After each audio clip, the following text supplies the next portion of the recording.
try to be gentle with the gavel. Hey, It helps when you have a guy going like this next to your head. Roll call and seating of alternates. Sally Tobias. Cardin Welsh. Mike Lambert. Michael Barron, Town Planner, and Bob Brown will be here around 8:30. Thank you. I have not heard from Nathaniel or Bill McGowan. I believe they will be here. Paul Rasmussen. Barbara Dill. James Bubar. Lauren Parnell. All right, so we have two seats to fill. Right? All right. All right, James, that's Bill's seat, so you're sitting next to that one. We're going to keep this simple until Bill arrives. Oh, James I'm is, actually he a is regular member. Oh, James is regular? My apologies. Quite regular, actually. Michael, you're our alternate, you're the alternate hits here. All right, I have one alternate. we have Bob Brown and Bill McGowan. yeah, why don't we let you sit for Bill McGowan until he arrives, and if he arrives before Bob gets back, then we'll let you cover for that as well. Approval of the agenda. Item 8 is being removed from the agenda at the, due to, they failed to get their ZBA variance last night. And are there any other adjustments to be made about the agenda? I thought they were. No, I'll take a motion for approval of the agenda. With or without against it. I move we approve the agenda. You're sitting as an alternate, I can't sitting let as you an make a alternate. motion. I'll make a motion to approve the agenda as amended. Just realized. Second. All in favor? All right. I was upstairs. Town planners report. So only that, as Paul mentioned, I assume nobody is here for the Colony Cove project. That has been taken off the agenda. And in 2 weeks, the planning board's next meeting on May 23rd is a workshop, so there's no projects reviewed then. And Paul, Barbara, and I have been talking about potential items for the workshop, planning-related items. So if you have any ideas, please email any of the three of us, and we'll make up the agenda. That's it. That's it. Thank you. Reports from board members who serve on other committees. Mr. Welch? Yes, we had a town council meeting 2 days ago, and I think there were 4 or 5 things that are of interest to the planning board. One, we did schedule a June 4 public hearing for the WCOD and the SPOD and sign-related zoning changes that we all discussed and agreed upon. Secondly, we reappointed Bill McGowan to a 3-year term here on the planning board. Third, we reviewed first quarter financials for the town. Things look good. You'll be happy to hear. And fourth, we accepted $75,000 for the Little Hale Pond Dam and Restoration Project, which you know is down on Baghdad Road. And unfortunately, we're having to spend quite a bit of money to to fix that. The fifth point is we approved a shared service agreement with UNH for policing and sidewalks and roads for the next 10 years.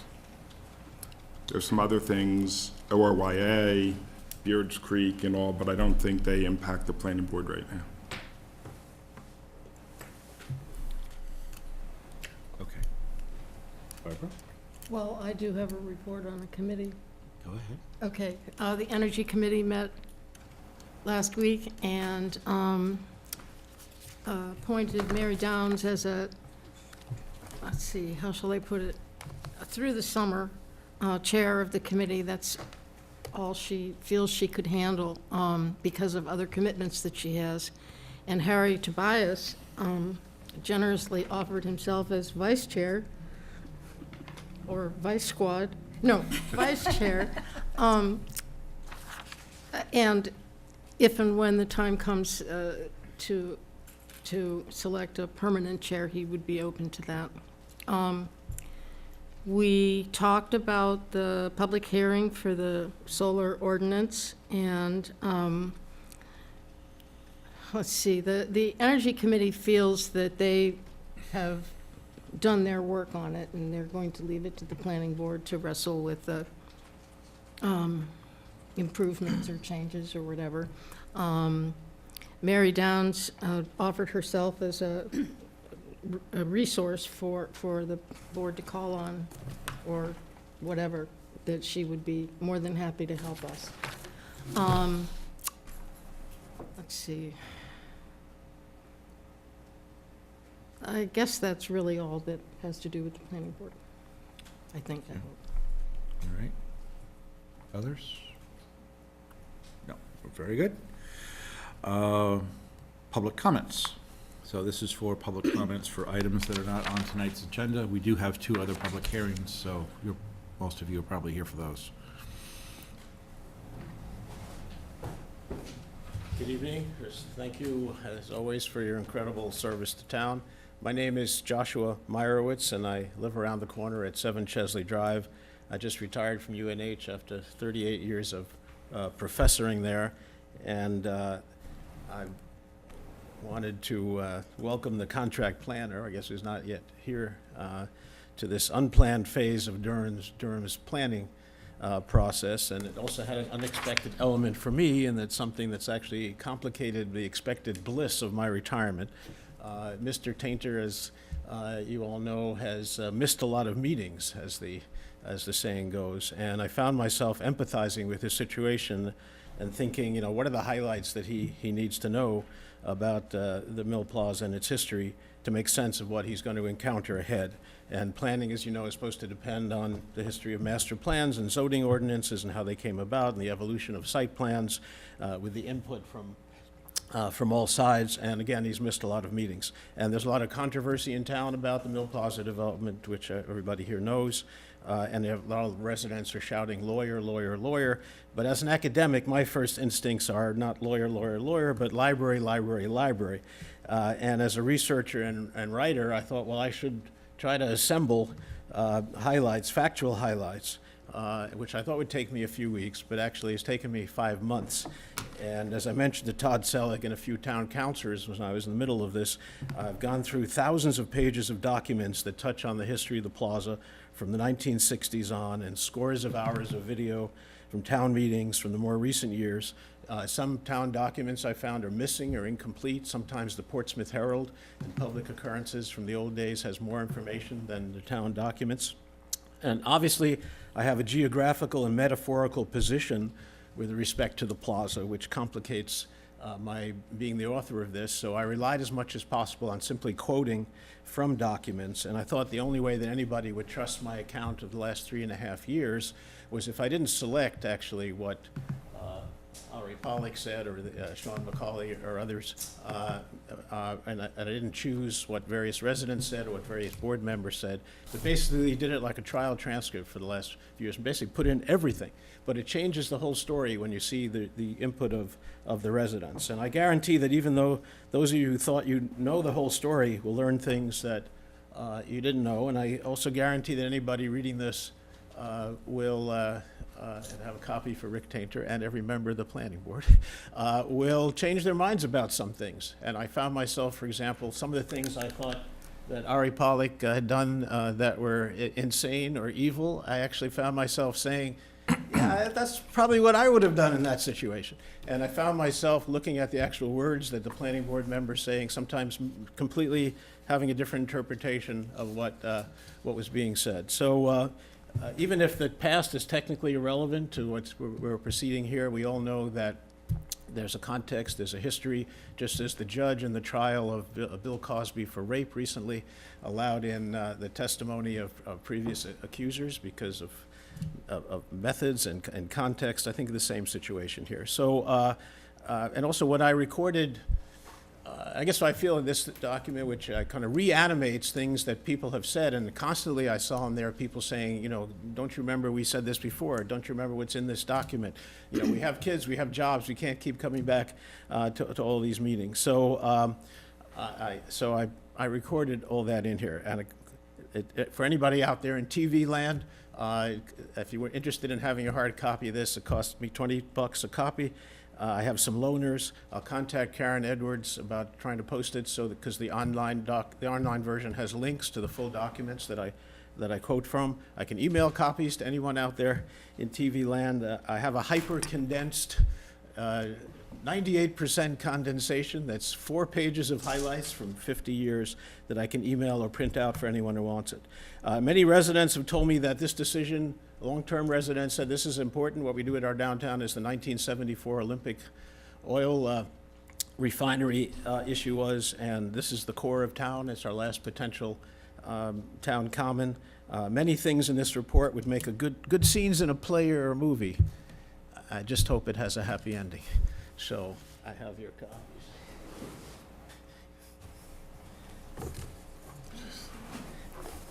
Thank you. Oh, my goodness, we're all getting one.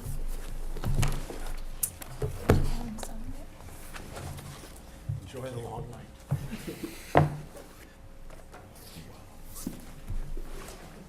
Thank you. It has a lot of headings, so it's skimmable. Thank you.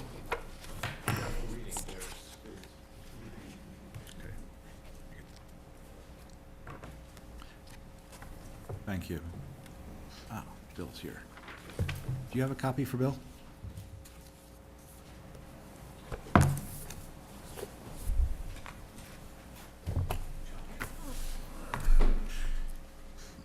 Just a moment, I have something I'd like to say, so, but don't go far.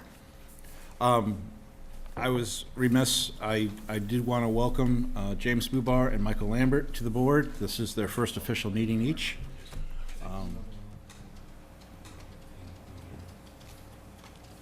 And we welcome you to the board and hope you don't feel like you're in over your head already. We'll raise it later.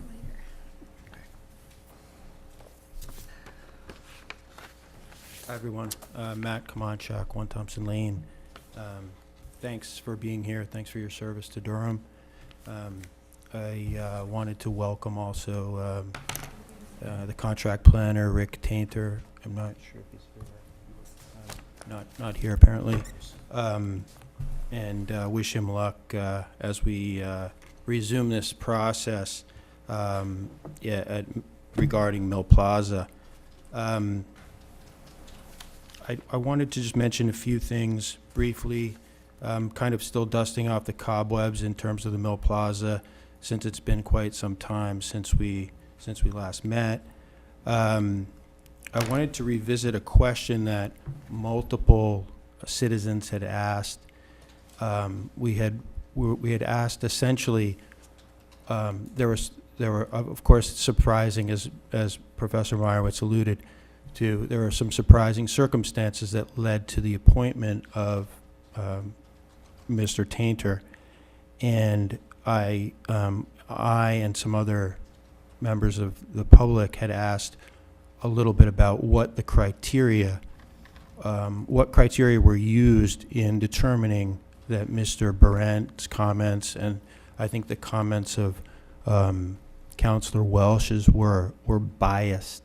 What we had asked for an explanation from the town attorney. To my knowledge, no explanation has been given.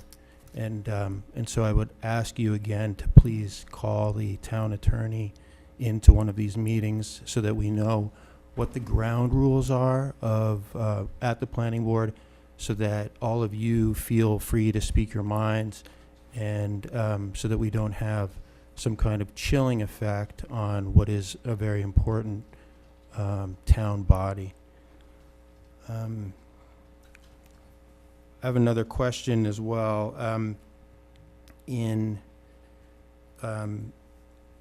I've really enjoyed getting to know Mr. Tainter, and I've met with him a couple of times, and have had no trouble getting in touch with him and meeting with him.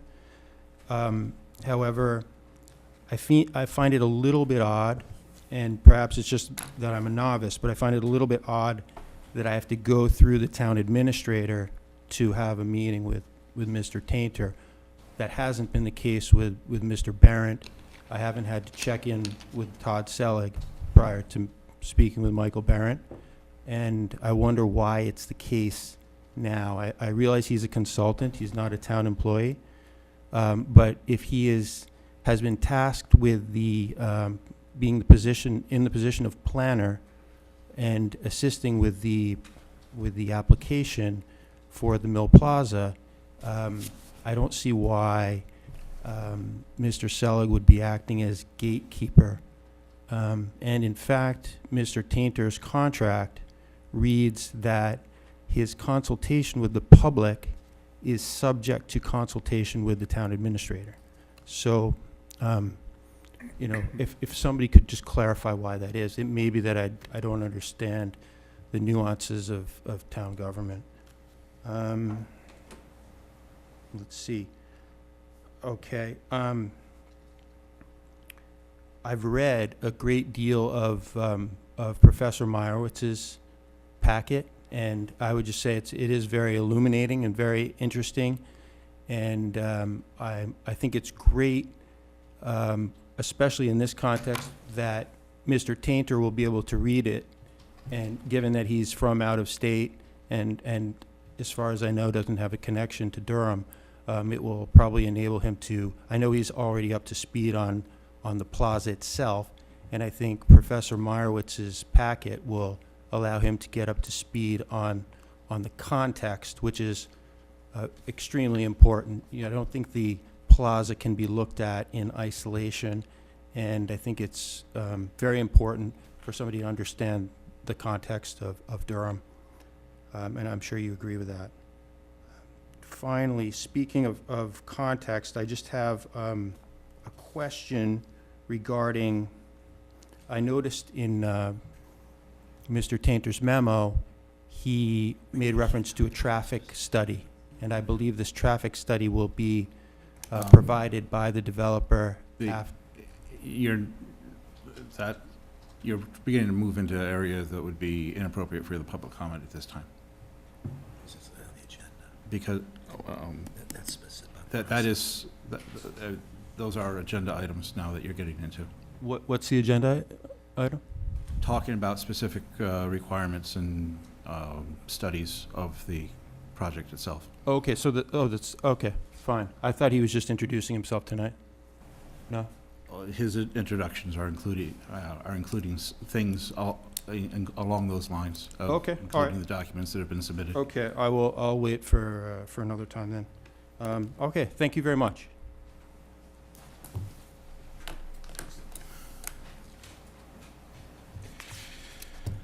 Are there any more public comments?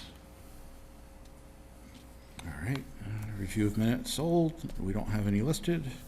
Item 9, this is going to be a public hearing for 32 Cedar Point Road, which conditional use.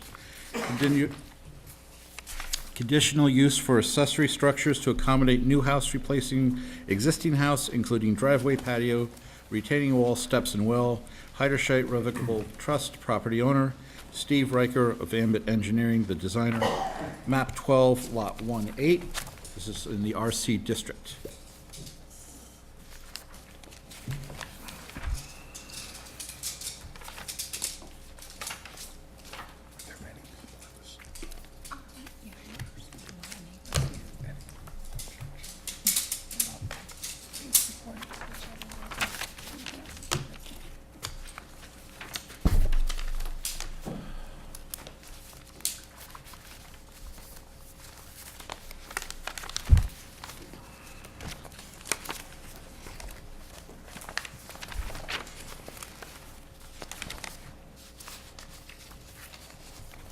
Thank you.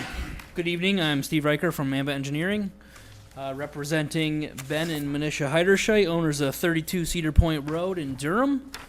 Ben is seated behind me, joining us tonight. This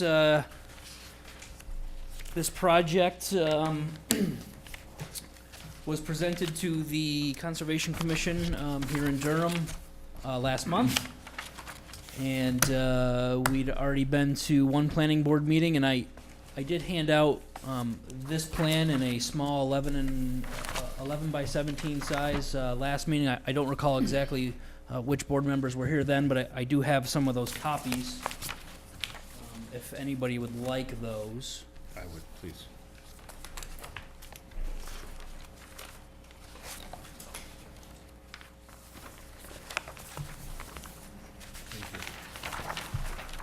Thank you. Can I just look on So this plan is the same plan that I have here on the board on the easel. Essentially, I wanted to color this plan to make it a little clear. Essentially, it morphs together the existing conditions and the proposed conditions, and I'll just briefly go over it and what the colors mean. Again, I don't want to be redundant because we've already been here once, but I just want to clarify for members of the board here who are here tonight for the first time learning about this project. The area that you see outlined in green is the existing house that's on the lot. The area that is colored in pink is the proposed home for the lot. The area that is outlined in orange is the existing gravel driveway.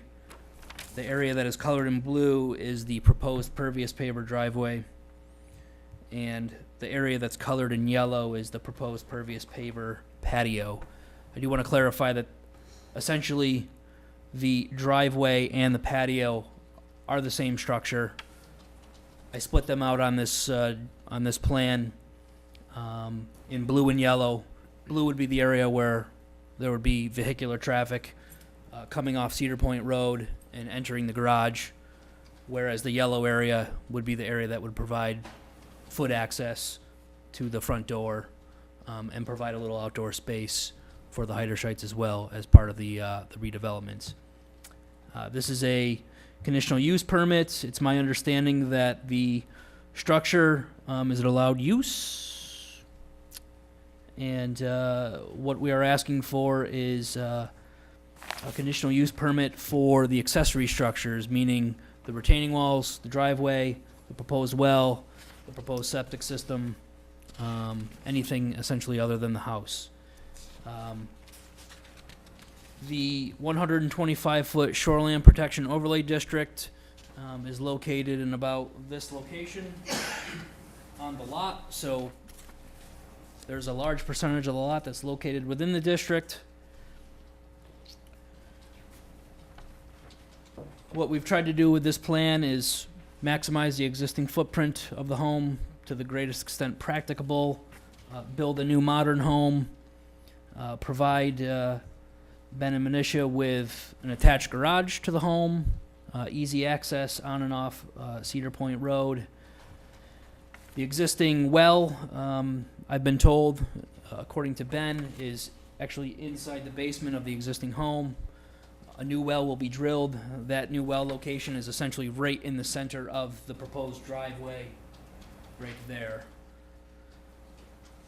Septic, on-site septic currently is unknown, so that will be replaced with an advanced on-site solution septic located between the proposed structure and Little Bay. That new septic system is, in my opinion, the best septic technology available. The tank has 3 chambers in it. The tank serves the purpose of treating effluent before it enters the leach field, whereas in your standard septic system, the treatment occurs in the leach field. What that means is effluent leaving the tank is apparently of drinking water standards, although I don't think you will see anybody trying to drink that. That's the first time I've heard that one. But the water that leaves that tank has already been treated. It's been provided treatment. There is a bubbler in the tank that provides aerobic treatment in the tank. There's some media in there as well that provides the treatment. The effluent leaves the tank and enters the field. The benefit of utilizing this system is the leach field can be much smaller. So for a case like this where we have a small lot and not a lot of room to work with, we have a leach field that's essentially 5 feet by 20 feet in dimension. It's a very small leach field. As a result, we also have pretty minor grading on this lot for this project. Essentially, all the grading is between the southern side of the house and Little Bay. Retaining walls on the eastern side of the proposed home also limit grading as part of this project. The house itself will be a two-story home. I know that there's been some neighbors that have spoke. It seems to be that most have spoken favorably for this project. Permits that have been issued, a DES permit, a DES shoreline permit has been applied for and has been approved. The DES wetland permit is currently under review, and the DES subsurface permit for the septic system has also been submitted and is currently under review.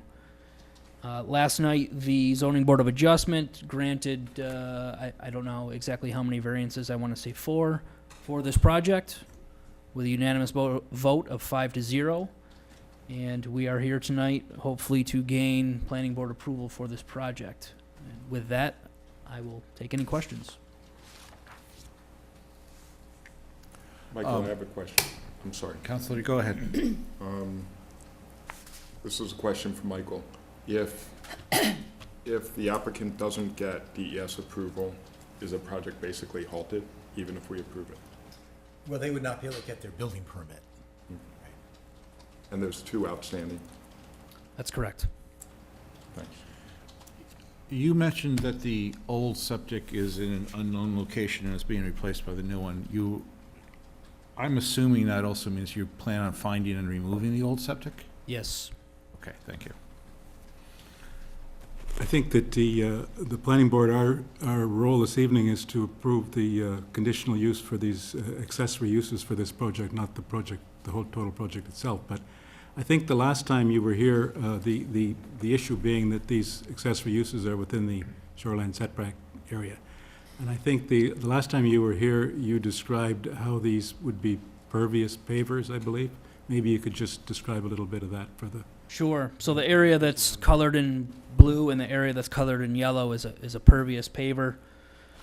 Essentially what that means is the paver material itself comes in a variety of shapes, sizes, colors. There's numerous products on the market that you can choose from. A homeowner could pick patterns.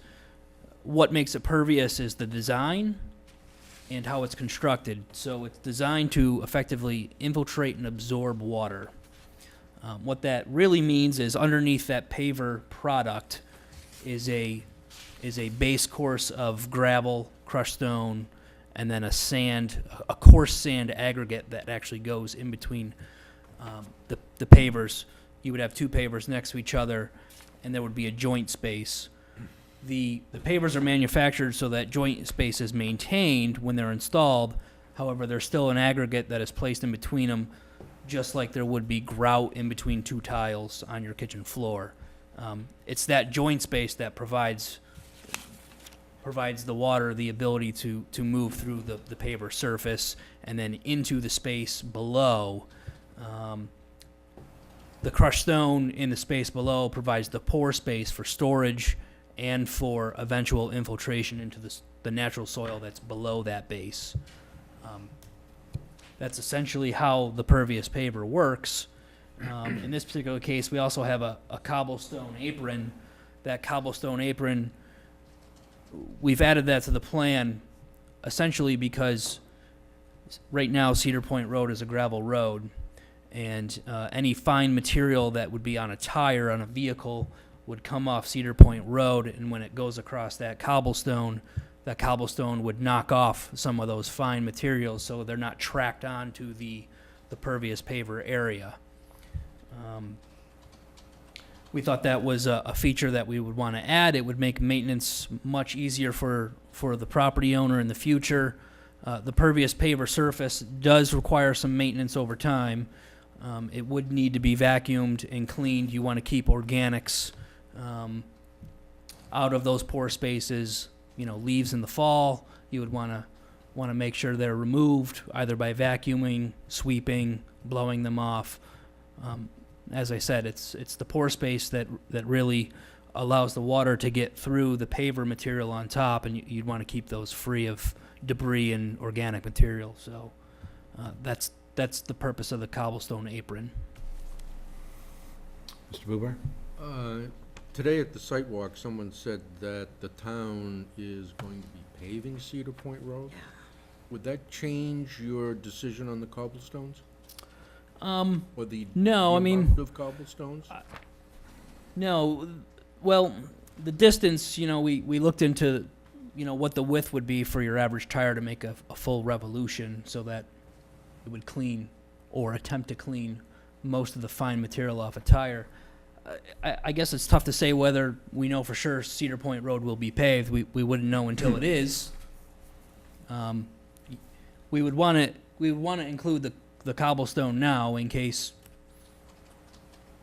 Well, if you Cedar get Point all Road the never gets permits paved. that you have applied for and everything is successful, Yes. Yep. under whatever the normal timeline happens to be, when would you think you would be actually installing the cobblestones? Oof. August, September, July? Well, I'm not sure what the construction schedule is, and I don't think Ben does either. I would say that, the pervious paver patio, driveway, and cobblestones would be one of the final features to be constructed on the lot. Other than that, I would say that issue will have to be readdressed. The road is slated to be paved this year sometime. They're starting this month, so unknown, but it would be adjusted accordingly to maintain the whole driveway to be. Could you speak to the microphone, please? Oh, I'm sorry. That's a really tough question to answer because we have permitting to go through still, and then on top of that, we still have to go back to our architect once we've got our permits and then do all our final designing, and that's going to take a few months probably. So when the pavers actually go in, it's probably going to be next year at the earliest. So, hopefully we'll know the road conditions and can make the appropriate adjustments to maintain the driveway to be permeable. Thank you. Did I see another hand over here? No? Okay. Counselor? Steve, so the problem with the pavers is if the owner, this owner or subsequent owners, doesn't vacuum them, they become impervious. that's correct. And I think it would take some years of abuse to get to that point. Yeah, I but I also- know UNH has had this problem with some parking lots that they've done. They become impervious and they had to get a huge vacuum cleaner. Sure. So there's some local landscape companies. I mean, it's a pretty common product to use these days, and the vacuum is not only used for pervious pavers, but also for porous concrete and porous asphalt. All three products need to be maintained and vacuumed to pull those fine materials out to maintain its permeability. So it's very easy to find somebody with that large machine to do it if that's your choice. So as it's become more common, there's businesses growing up to service it. Certainly. I don't know if anybody's familiar with the Lowe's and Target in Greenland, that large parking lot, but half of that parking lot is porous asphalt. And I've been there during a pretty heavy rainstorm, and it's pretty unreal to watch it work. It's pretty amazing. I think it would, in this particular case, in this residential application, it would certainly be in the Heiderscheid's best interest to maintain this, because if they don't, they're going to have puddles. They're going to have to walk through puddles to get to their front door. So, I think I kind of know where you're headed.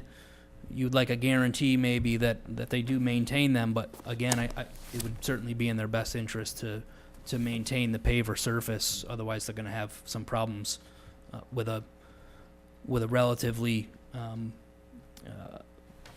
a relatively with a super nice a large investment, a nice home. I think maintaining it wouldn't be an issue, I guess is what I'm trying to say. The investment is there. I think they would want to take care of it.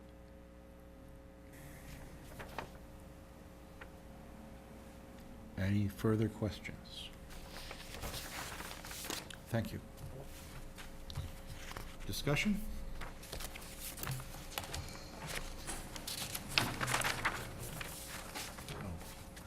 good point. Not a big deal.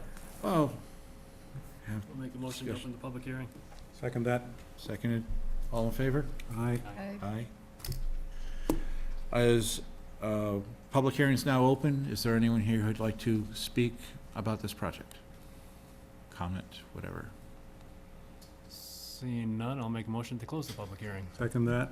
All in favor? Aye. All right. Discussion? Do we need to go through the conditional use criteria?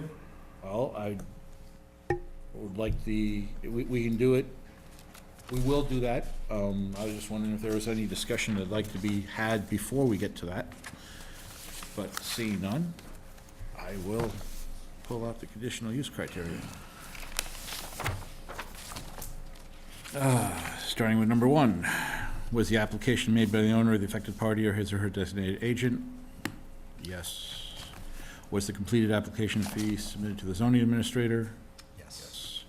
Was the public notice placed in the newspaper at least 10 days prior to the public hearing of the planning board? Yes. Were written notices sent by certified mail to abutters within 300 feet of the subject property at least 10 days prior to formal review by the planning board? Yes. Was a sign measuring 2 by 3 feet placed on the property by the applicant at least 10 days prior to public hearing by the planning board? Yes. Site suitability, is this site suitable for the use? Does it include adequate vehicular and pedestrian access? Yes. Adequate public services? Yes. Absence of environmental constraints? Yes. Available appropriate utilities? Yes. External impacts. Are the external impacts of the proposed use on abutting properties in the neighborhood greater than the impacts of adjacent existing uses or other uses permitted in the zone? Is it going to have excessive traffic generation? No. Excessive noise or vibration? No. Dust, glare, or heat? No. Smoke, fumes, gas, or odor? No. Inappropriate hours of operation? No. Character of the site development. Will the proposed layout and design of the site be compatible with the established character of the neighborhood and shall mitigate any external impacts of the use on the neighborhood? You must answer yes. Relationship of the building to the street? Yes. Screen of off-street parking? There's an interesting one. Well, it's the garage, right? So, yes. Treatment of yards and setbacks? Yeah, they have their variance, so. Buffering of adjacent properties? Yes. Provisions for vehicular and pedestrian access? Yes. Character of the building and structures, is the design of any new building or structure and the modification of existing buildings or structures compatible with the established use of the neighborhood, including scale, height, mass, roof line, architectural treatment? Well, actually, this is Not relevant. not relevant for residential use. Or to the activity in the shoreline buffer. Right. Well, on both cases, yes. If present, are the natural, cultural, historic, and scenic resources preserved? Wetlands, yes. Floodplains, yes. Wildlife habitat, I did see some chipmunks in the area, so yes. Stone. Stone walls, well, the retaining walls. Mature tree lines, not applicable. Cemetery graveyards, not applicable. Historic buildings or sites, not applicable. Scenic views or view sheds, yes. Impact on property values, will the proposed use cause or contribute to a significant decline in property values of adjacent properties? No. Availability of public service and facilities. Have adequate and lawful facilities or arrangements been made for sewage disposal, solid waste disposal, water supply, utilities, drainage, and other necessary public-private services? Yes. Will these cause an excessive demand on municipal services? No. Okay, so, fiscal impacts are not applicable, really. Or no, there's no fiscal impact on the town. That's the checklist. Just a quick comment, for the findings of fact, should we list the zoning board? I'm sorry? For the findings of fact, should we list the zoning board? Sorry. For the The findings finding of of fact, should we list the zoning board? Oh. Board. That's a good point, yes, let's add, I will add that. That's okay.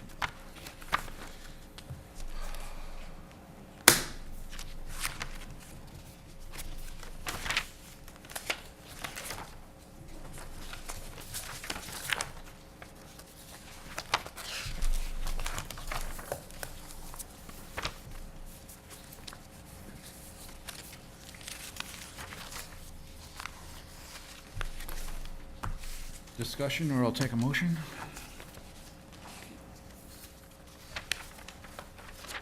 Make a motion that we approve the conditional use for accessory structures within the 125-foot shoreland protection overlay district for 32 Cedar Point Road. Map 12, Lot 1-8, with minor amendment as of this evening concerning the zoning board. I'll second that. Seconded by?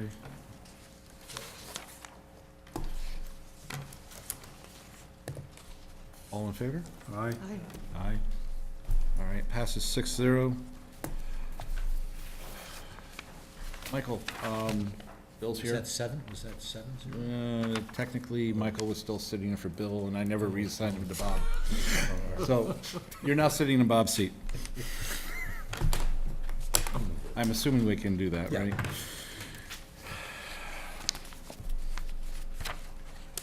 Thank you, we're done, you're approved.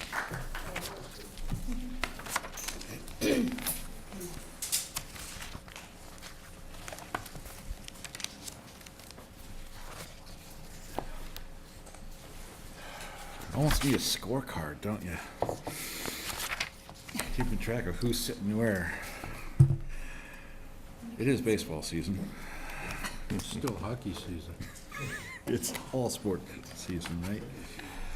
Item 10, this will be a public hearing for 195 and 207 Packers Falls Road, a lot line adjustment and conditional use.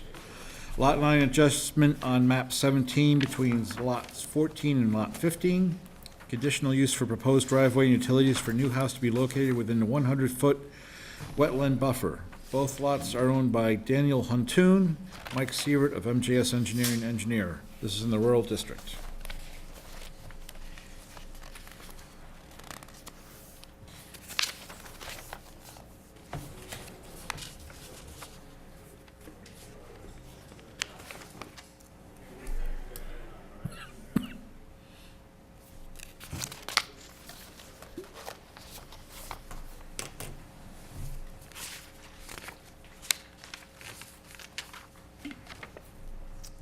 Good evening, I'm Mike Siebert with MJS Engineering.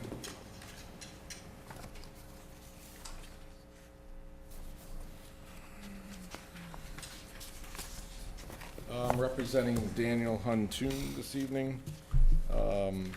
We went on the site walk today, so I think you got a good feel for what the property looks like and where the house is gonna be built now and so forth, but just a quick run through of what we did last time. This is a application for a lot line revision and an application for a conditional use permit. The lot line revision is to reconfigure the lots in that upper right-hand corner where it says before the green.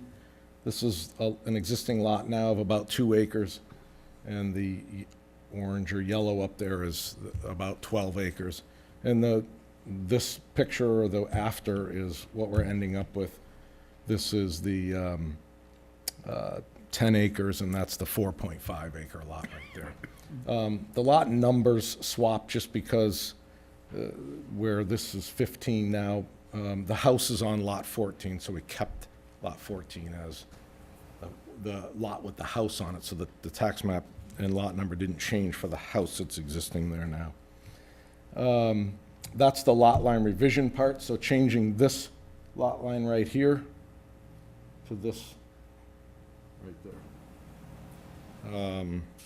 And then the conditional use part of the project is basically accessing this blue lot, or the new 4.5 acre lot, between the existing driveway that comes off of Packers Falls Road into this lot, which crosses the 100-foot lot line, or I mean, the 100-foot wetland setback. And this is what with the topography and everything on it and the setbacks on it. The yellow area is the buildable area.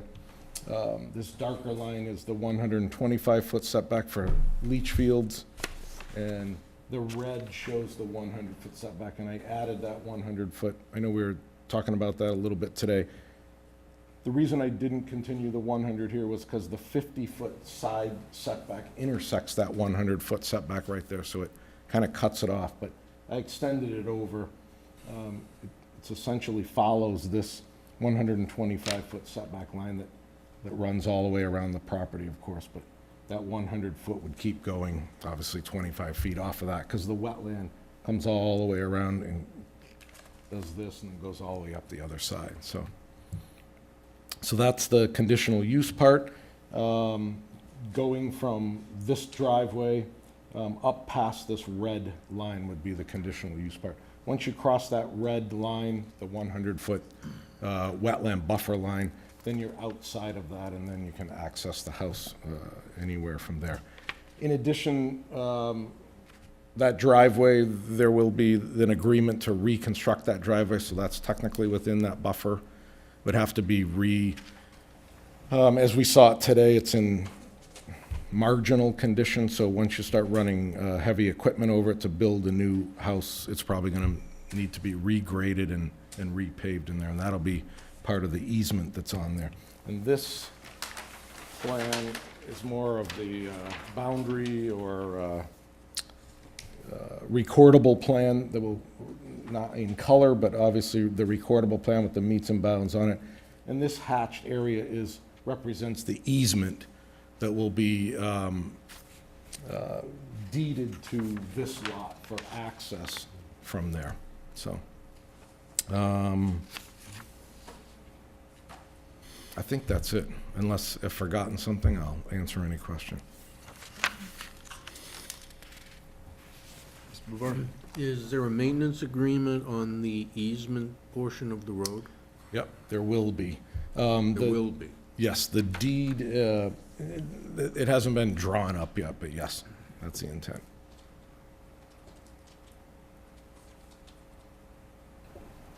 So that's precedent condition 2, for them to submit that.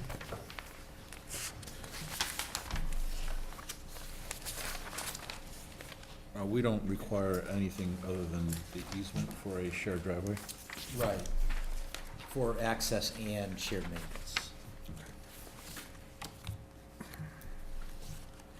Counselor Wish?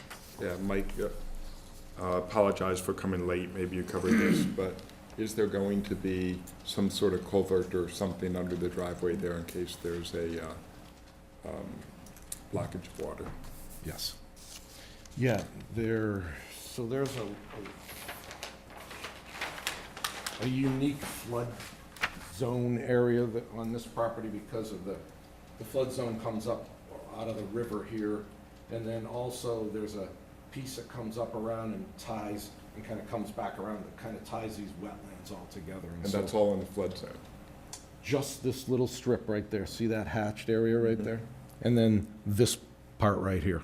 So all the rest of the property is in Zone X, which is the, outside of the 500-year flood. So that crossing right there would have to have a culvert in it right there, just to maintain that flow. Do you have any size on that?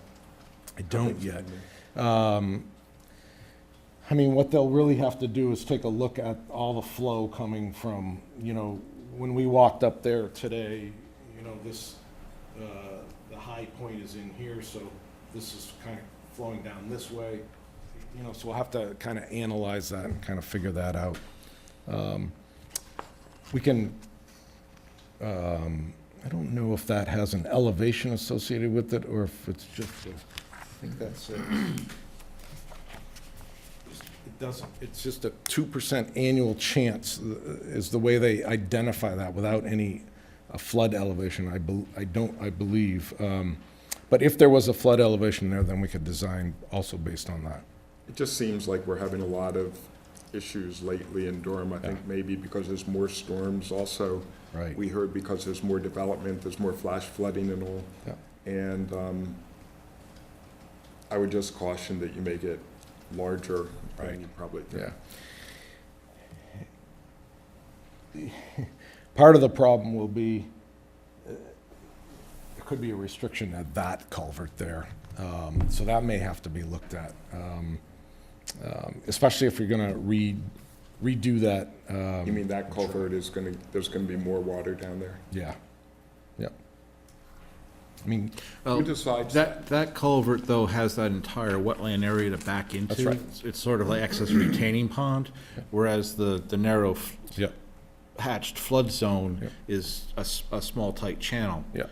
It doesn't have anywhere else to back up to other than onto the property. Right, and you saw out there, there's no channel there. That's just an area that they've identified on the flood maps, that it has that 2% chance based on the elevation, that they think that it'll come up. And it's a circular area that comes from the river backing up. It's obviously, caused by the dam that's right there and all that So stuff. they think it'll go the other way? What's that? They think it will go the Yes. other way? It will come up Yes, from the it river? backs up this way. That's what that part is, backing up from the river. So really, that culvert that would be under that driveway would end up just being like an equalization type culvert, more than the majority of the runoff that comes, from what I saw out there today, hardly anything's gonna end up coming under that driveway there. It'll come down here, flow across there and get into the wetland and come here. Or Flow across where? Like, I think you across just this went way, right across the driveway. driveway, come into that's all downhill that way. And then, the knoll, this is kind of the break point right here. So, remember, we were standing out here and we were looking across there and it's fairly flat, although there was a low spot here, so it's almost gonna, the majority of the water's gonna go that way on this development. And, like we said, anything from that 100-foot setback down is gonna remain wooded, so that'll be a great filter for that to go down through there. Mr. Chairman? Actually, that would be, I'm sure Mike, if Mike remains involved, that he would do that, but it would be helpful to add a precedent condition about a culvert. So I would suggest adding, submit plan for any needed culverts for the existing and new driveways as appropriate to be approved by the town engineer. That's fine, yeah.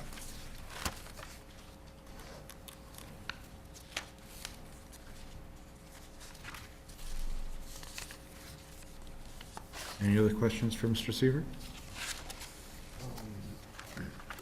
Are we gonna go over the conditional use application and the different points? We will get to that, yes.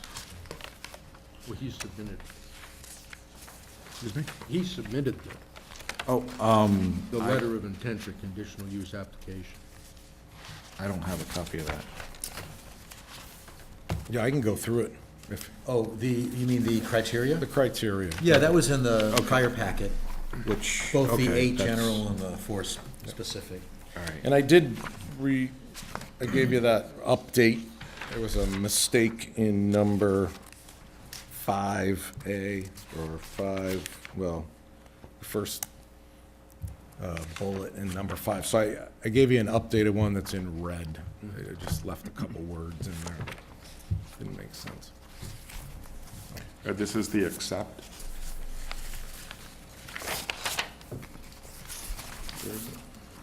I don't know if you got, it should look like this. So it was the original letter of intent with red writing on it. I can read it. I emailed that on, I think Monday. Right, yeah. I can, if you want, I could go through that, or if you go through your regular checklist. My question is actually a simple one for Michael or Gordon or Sally. Item 8, fiscal impacts. Can somebody explain to me what a negative fiscal impact is on the town of Durham? Well, that, a lot of the. Is it maybe something $5,000? we should, we've been, we should talk 100,000? about this. That when you have, for conditional uses within, for wetland or shoreline buffers, actually, a number of the 8 general criteria are not pertinent. That's why we have the 4 specific environmental criteria. So fiscal impact, architectural design, traffic, are actually not pertinent to. But my question still is pertinent. At Oh, some what would- point, you can oh, a explain negative- what yeah. a negative fiscal impact Negative actually fiscal is. impact would have an adverse impact Too much potentially police on job costs. the revenue to the town relative to expenses. Bill? I probably should have asked this question at the site walk today. It really is for you, Michael, because there's one thing about the Conservation Commission that I didn't quite understand as I read it, where the Conservation Commission recommended approval under the 4 specific wetland conservation overlay district criteria with, and here's what I'm not clear on, some allowance to move the driveway provided it is further from the wetland. What does Right. that mean? Well, given that the new driveway spur is for the new lot, but there's not a buyer or a plan for a house at this point, it's possible that when somebody comes in, they might want to shift the driveway depending on where their house is. So the Conservation Commission, and I think we incorporated that here, there's a little flexibility. They could shift that as long as it's further from the wetland. Okay, I just don't Shown remember here, some talking stuff. about that today, and now I get it.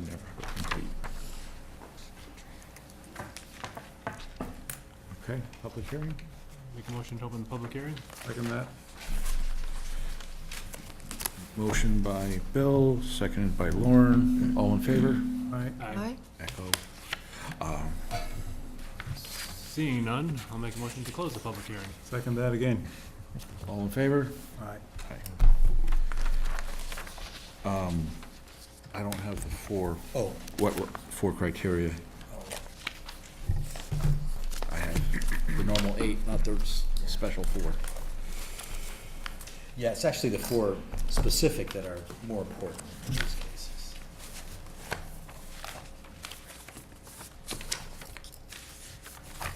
I know that the Conservation Commission has already approved on them, but, all right, so the planning board shall approve a conditional use permit for use in the wetland conservation overlay district only if it finds with the advice of the Conservation Commission that all the following standards have been met in addition to the general standards for conditional uses and any performance standards for the particular use. 1, there is no alternative location on the parcel that is outside of the WCOD that is reasonably practicable for the proposed use. Yeah, all right. The amount of soil disturbance will be the minimum necessary for the construction and operation of the facilities as determined by the planning board. I think that one's pretty easy. The location, design, construction, and maintenance of the facilities will minimize any detrimental impact on the wetland, and mitigation activities will be undertaken to counterbalance any adverse impacts. And restoration activities will leave the site as nearly as possible in its existing condition and grade at the time of the application for the conditional use permit. Discussion on those points? Any contrary opinions? Okay, so we pass on that, and the 8 general ones.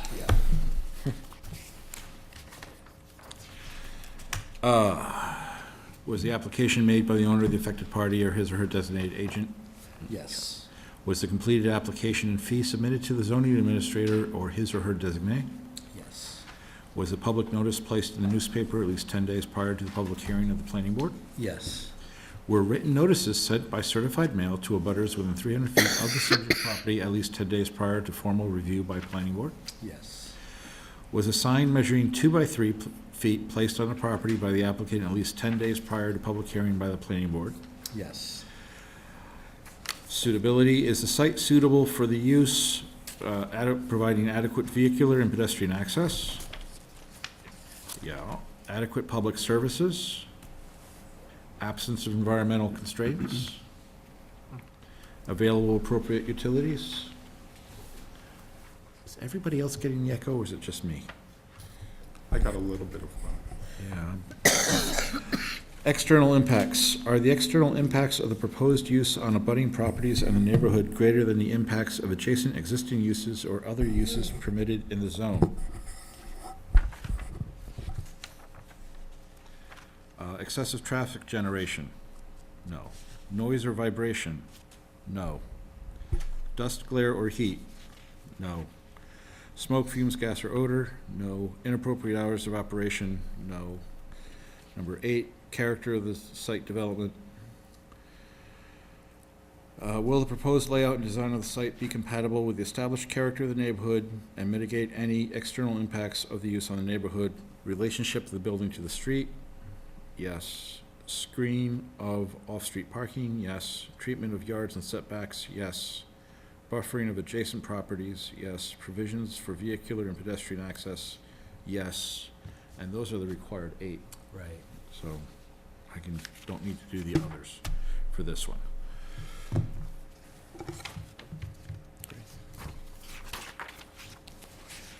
Michael, should we have 2 separate motions on this, since one's a lot line adjustment and a conditional use? If it's acceptable, I would vote on it all together. Okay. If we have less than 5, then that's another matter. Then I will make a motion that we approve the lot line adjustment and conditional use for lot line adjustment between map 17 and between lot 14 and 15. This is on 195 and 207 Packers Falls Road. According to the notice of decision presented to us this evening, as amended. And the approval of the conditional use for a driveway within the 100-foot wetland buffer. Second? Seconded by Mr. McGowan. Mr. Bubar? Discussion? Yes. Did the as adjusted include the culvert issue? Yeah, so Yes. we can include the condition about the culverts. Yes. Okay.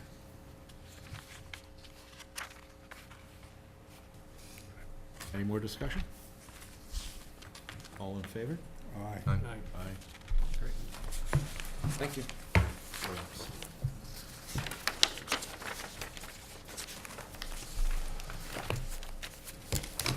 Number 5, 7 Durham Point Road. You ready to go again, Mr. Seaver?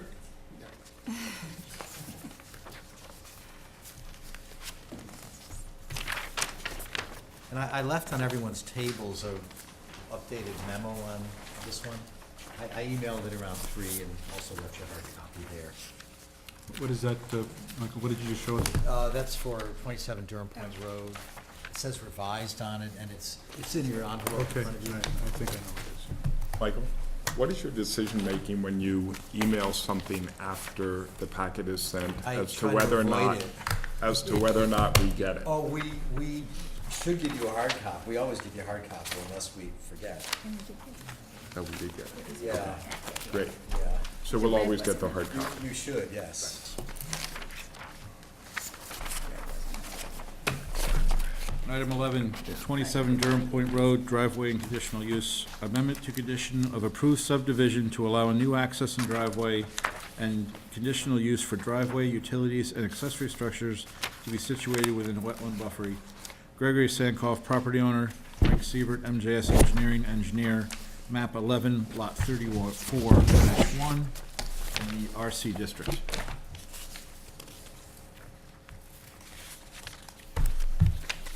Good evening.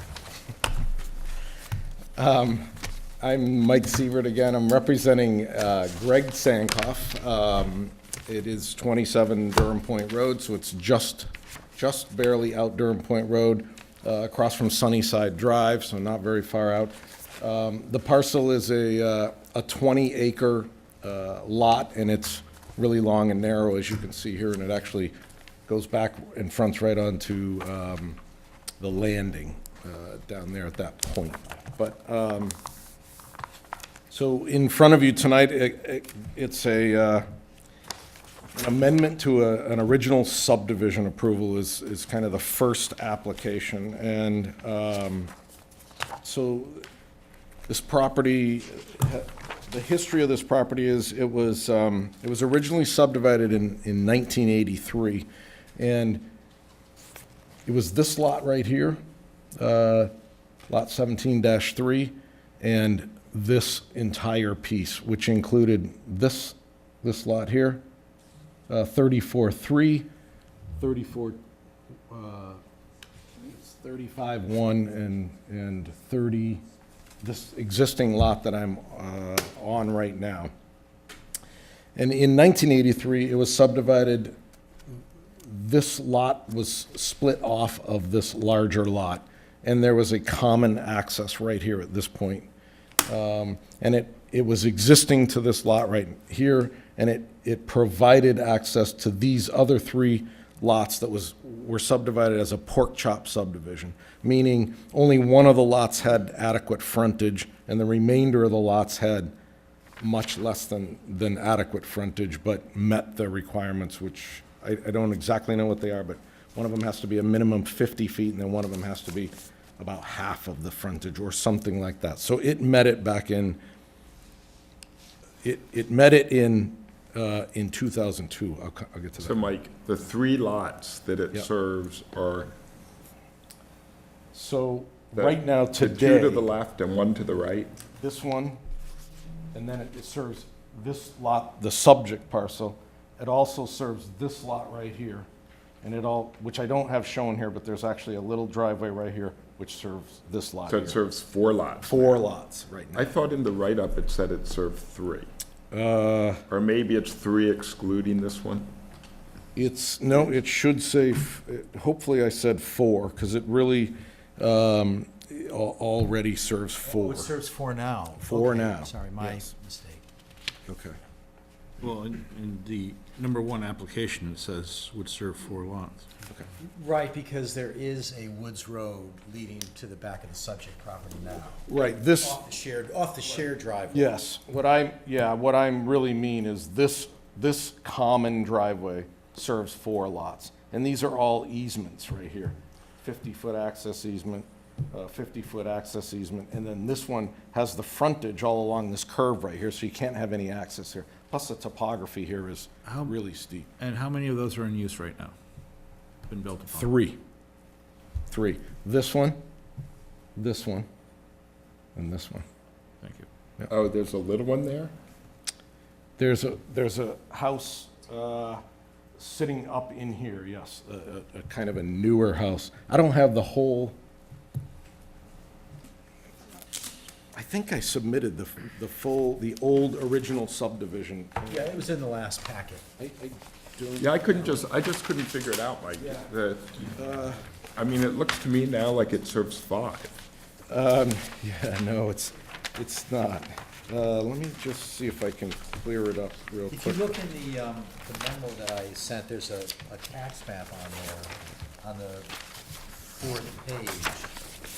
And the existing driveway there serves 17-3, 34-2, and 34-3. Here it is. Also, there's, in the lot line adjustment, there should be 5 exhibits, I think I set it up as. And exhibit 3 will show you the 1983 subdivision, which, like I was saying, it's this one little lot here, right there, that little L, and this whole big piece down there, which encompasses these other 3 lots. And then, But, Mike, Yep. just so we're clear, on page 4 of the write-up, the current driveway serves 17-2, 17-3, No, 17, not 17-3, 17.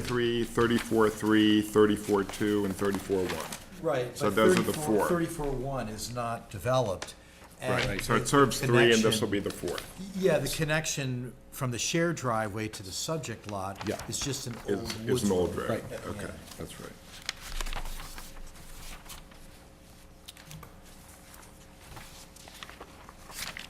Thank you.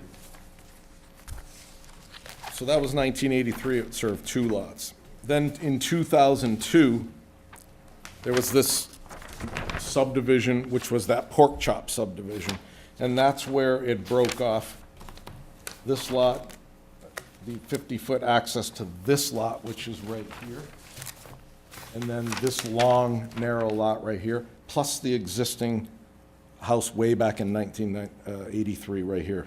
So again, that's how you get the 4 lots, and that should be Exhibit 5 in your lot line, letter of intent for the lot line, and that will hopefully help clarify some of that access there.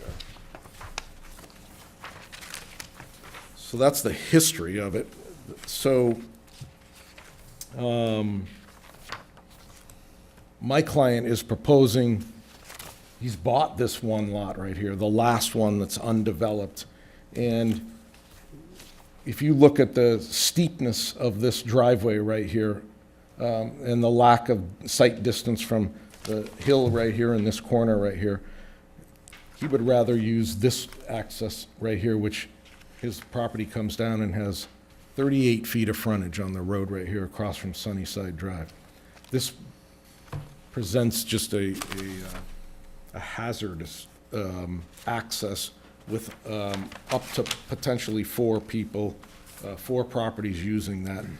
It is paved now. It wasn't paved way back, so there's a lot of erosion. Now it's in a lot better shape than it was even a few years ago, but that's one of the reasons to get out there. He also has horses, and it will be developing. There's one barn here already and another one proposed down there, so that's another issue. There's about an 18% slope that would come up here, and he has built or improved this woods road that comes up here right now, just to have a connection to that. There's an 18% slope that comes up here, then it flattens out right here. It's very narrow through here, about 9 or 10 feet wide. And then there's about a 17 or 18% slope that goes back down and then comes right out at this area here. And this has a limited sight distance of just over 200 feet in both directions. Yeah, excuse me, Mike. Yep. The existing barn will be used for the horses? Yes. How many horses, roughly? I'll get you that answer. I'll get you that answer next time. I'm not 100% sure. That's fine. Yep. Next time's good. Yep.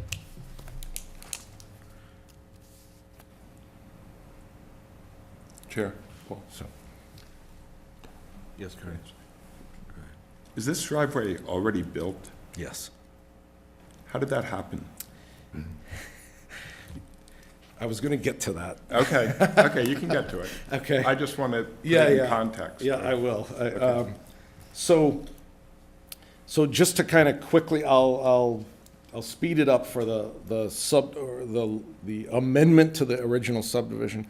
Essentially, I need to request this amendment because when you look at Exhibit 5 and you read through the notes on that original subdivision plan, it says this was approved with access for all 4 lots at this location.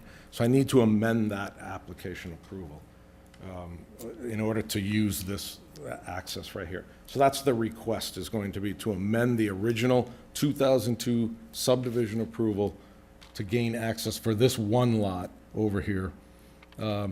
Again, he's willing and already has, which I'll get to in a minute, constructed this connection. So there is a loop there in case of emergencies and so forth, but it's when you walk it and see it, you'll understand what I mean about the steepness and the when you think of large construction trucks, fire trucks and so forth getting in and out of there, you'll see why we're asking this.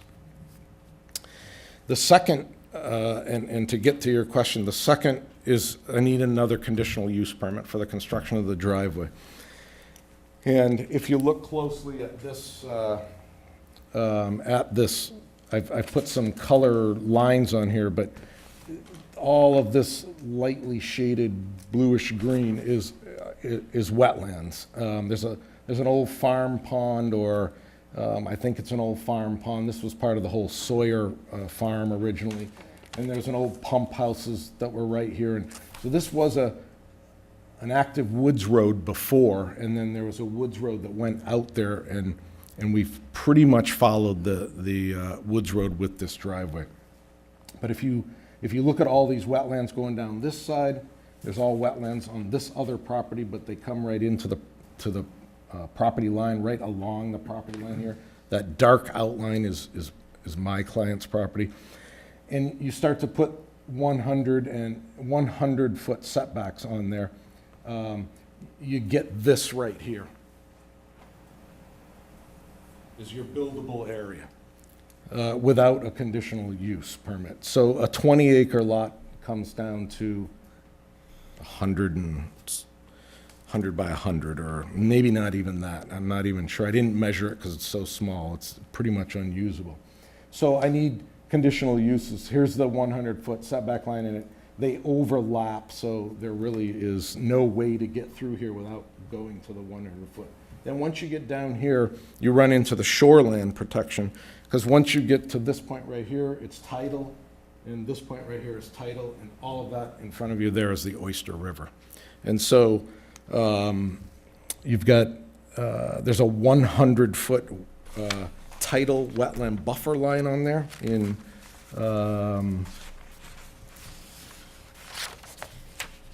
it's pink. Then there's the 100-foot, 125-foot shoreline, and then a 150-foot shoreline setback. So all of this is in the shoreline permit from this 250-foot down, and then all of this part of the parcel is outside of the shoreline. So there's a mix of, on this particular project, for this conditional use permit, it's both the conditional use for the wetland buffer, the WCO, and the SPO, okay? There's minimal impact in the SPO district, just where I cross into it there, and the whole house, or the proposed house location and additional barn and so forth down there is mostly out of the shoreline and outside of the 125-foot, with the exception of the pool, which sits right down in here, and that's as an accessory structure, so that's one of the pieces we're asking for. So this is already built. When Mr. Sankoff purchased the property, he was going to do a logging or logging operation, or clearing, thinning tree operation, and again, looking at access from this, which was almost impossible, and then also the neighbors not wanting heavy trucks coming over that paved driveway. He put an application in for a timber access. Got a timber access permit and was able to build a road through here. And this was the first landing area, log landing area or tree landing area. And then there's another one right here that has kind of been put in a little bit after the fact and cleaning up some of the stuff down front. So that's the reason for the driveway to be put in already. Then what has happened is, again, trying to push for using this as the driveway. He's now trying to permit that as the permanent driveway rather than go back here. So in order to do that, he needs to step back and get all the permits. So a wetlands permit is required, because there was a little bit of wetlands fill right here for the driveway, and then right here, of course, on the edge of the Durham Point Road, there's kind of a swale in there, which is classified as wetlands. So far, yes, it is an after-the-fact permit, both for the Wetlands Bureau and for you. So we're kind of talking about an after-the-fact construction permit for all these buffers. So when we take a site walk, you can look at all that and see what's been built. I do have, because of the size of this project, it needed an alteration of terrain permit, so it's greater than 100,000 square feet of land disturbance. And I'll get you the exact number. I don't remember it off the top of my head, but it's pretty significantly over 100,000 square feet. So it's a stringent permit, a more stringent drainage permit than your requirements at the town. So I've met all of those requirements with this design. And we've had to put in all this stormwater treatment system here, and there's more stormwater treatment that'll go in down by the house and everything to collect. We're collecting everything from the roadway surface, including the house, with the exception of from about here back, is not collected and treated, other than the what's left of the buffer here. But everything else is collected and treated, which may or may not necessarily be the case on other smaller projects, but this raised up to that higher level. There's a septic permit required, a shoreland permit required, the AOT permit, now a wetlands permit, and the conditional use and amendment of the subdivision. So I have all the state permits with the exception of the wetlands permit. Let's see. Michael Barron I don't see anything in here about Public Works looking at this yet. They've looked at it at the technical review group, and I think April Talon spoke with Mike Sievert outside of the meeting at the access point. Yeah, But I can, at the TRG meeting, everyone was there except fire department couldn't make it. But there was a consensus that the new road is a better access than adding it to the shared road. Let's see, all right. I'm going to, especially since fire department wasn't at the TRG, going to put my subcommittee hat on, addressing committee. So we're misnumbering access to these properties by putting in a new driveway. That's a 911 emergency services headache at the minimum. I won't call it a nightmare yet because you have the U-shaped thing going. But if for whatever reason the emergency trucks start going up that other access and then can't because it's blocked or whatever due to the grade, now you've got emergency vehicles stuck on a road that can't get to where they're supposed to be going. And especially with, you know, like I say, you're as you go down Durham Point Road, you're going to have, you know, and you look at the numbers of the houses, they're going to be out of order. oh, I see what you're saying. So if there's a address here, it's gonna have a That's higher 27, number and the than next number is these. 19, Got it. right? Yeah. You see where you're going, 17, 27, 19, 21, that's, I mean, that would be a problem easier to address now than later. Yep.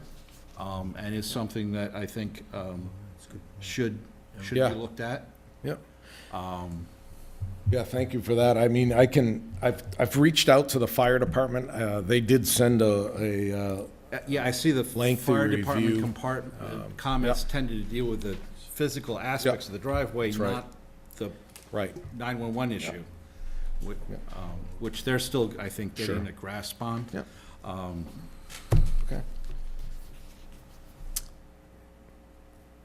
When was the barn built?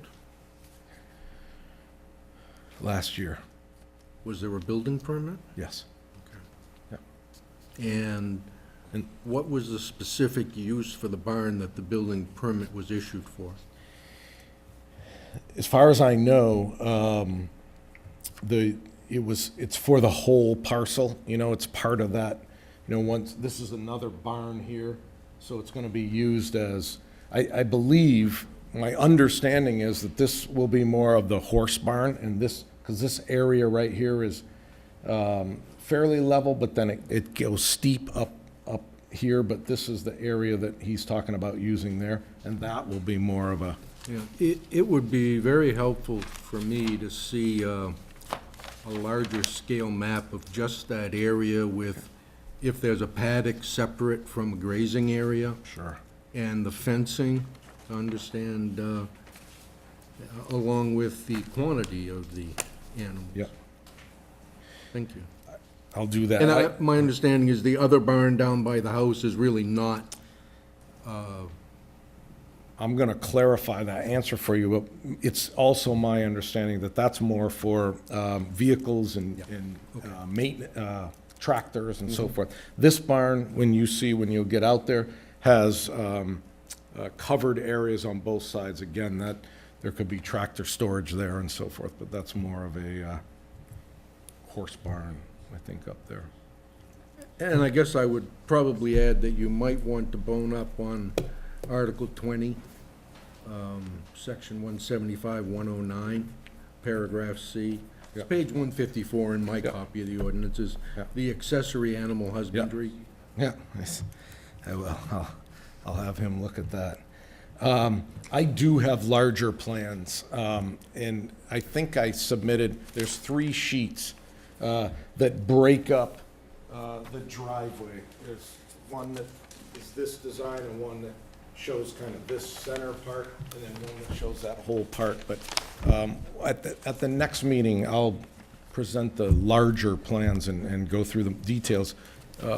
It'll mean a lot more to you, I think, after you walk the site, too, seeing that. Well, I think, I would like to see how it's going to be used. I Yes. agree, the Yep. walk will be very beneficial, Yep. but usage is important. Paul? Counselor? Yeah, thanks for bringing that up, James. I had this recollection from my time on ZBA that someone was trying to put some horses in down on Durham Point Road, and they needed a variance. What are the rules here, Michael, for? Let's see. I think you'll find that barn needs a variance, or needs to be moved, one or the other. And I just wonder about even, how many horses can you have, that sort of thing. It's a 20-acre lot, so Yeah. I would be allowed quite a few. You would think. I just have Even this with all memory the in my wetlands? mind, the ZBA, that it was, Well, that there was a It does problem. determine how much pasture they can have, but you could have Yeah. pasture in wetlands. I don't believe it's, And you can have horses without pasture too, so. Yeah, so a stable is allowed by I think right it'll be in the zone. Yep. And accessory animal husbandry, and I should look through this, that's more livestock. It's allowed, permitted by right. I'll Okay, look but if you exact, check I'll it let you out, know. then that'd be great.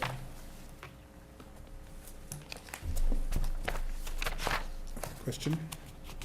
Mike, is this, I presume this is to be a paved driveway? I don't believe so. The idea would be to pave an apron coming off the road, and then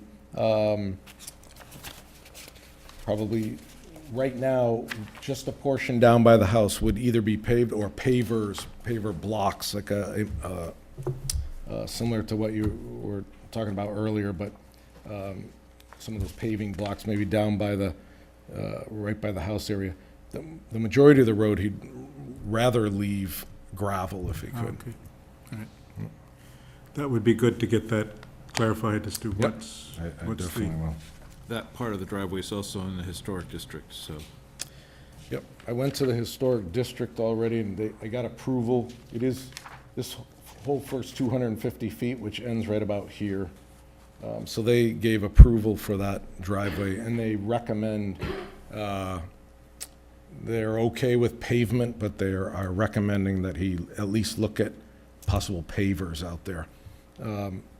Again, like a Holland stone or some kind of paving stone that they were talking about. Our recommendation as the engineer would be not to put pavers right off the edge of the road, right off Durham Point Road, because of plowing and everything, and to pave an apron in there, and even if it's only 15 or 20 feet. Then if he's willing to put pavers out here on part of the road, and if it can be at this entrance, if he goes back and gets a fancier gate later on, that could be incorporated into that. So he's not opposed to using pavers. I just don't think he should use them right off the edge of Durham Point Road and right at that entrance, at least for some short distance there.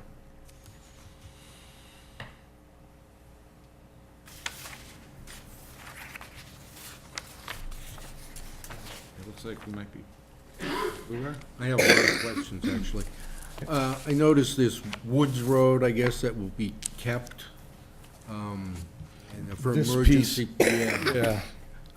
Will they be granting an easement to those other three houses so they can actually use that driveway? Not that I know of. And that driveway, you said, is gated? With a locked gate? Right now, there's a gate out here, but only, really, well, that was for like the logging use and everything. It's a metal gate that will be taken down. It's really just for now, you know, during the construction and there was equipment out there and so forth.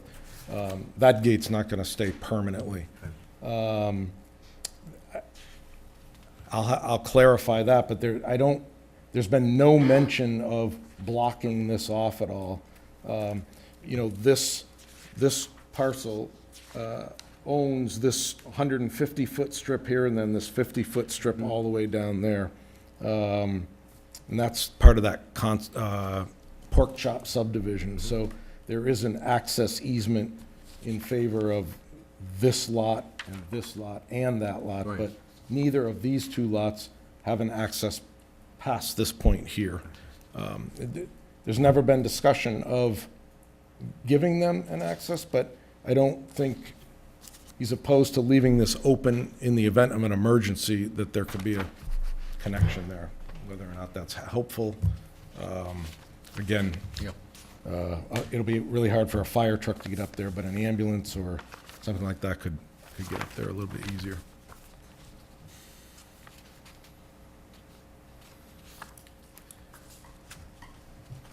Who installed the pole line? Who installed what? The telephone pole line?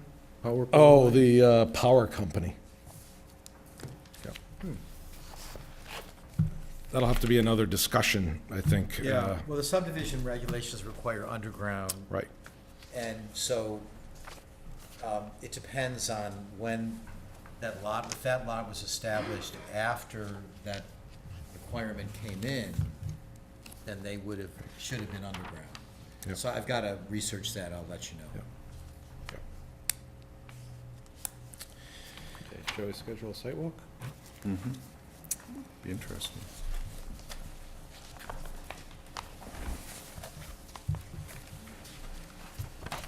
And we also need to schedule a public hearing. Our next business meeting is June 13th. Do we want to hold the site walk prior to that, or hold it on the 13th? I would recommend doing it before the 13th, because on this project, some issues might arise. It's also a big site to walk. What? It's a big site to walk. I will see if I can get the van. The recreation department has a van. I don't know if they've acquired it yet. I don't know if they have it yet. Oh, it's a beautiful walk. You don't need a van. Yeah. Yeah, let's walk. Oh, but I mean, if, You don't need a van. do you know if they've acquired it yet?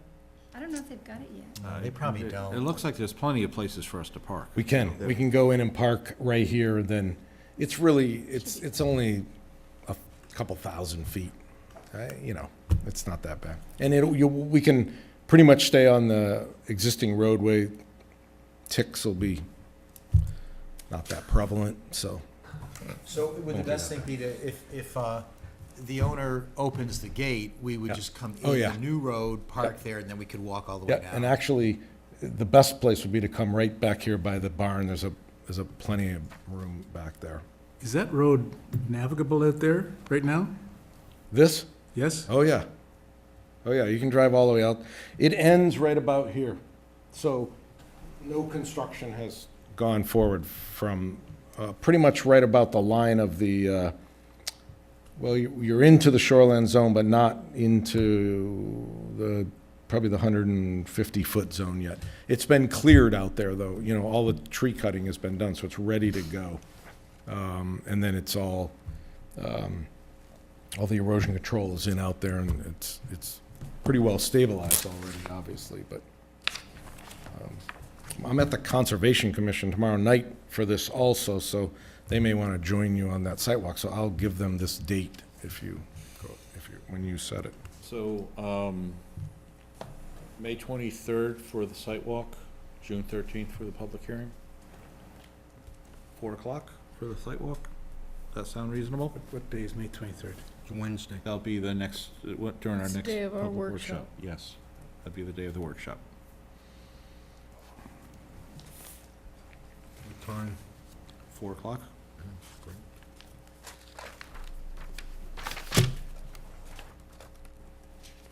We usually take a motion for that, right? We need a motion for the public hearing. Yeah. Okay. I'll make a motion that we schedule a public hearing for 27 Durham Point Road, driveway and conditional use for June 13. Can I get a second? Second by Mr. Bubar. All in favor? Aye. All right, thanks. All right, Mr. Seaver.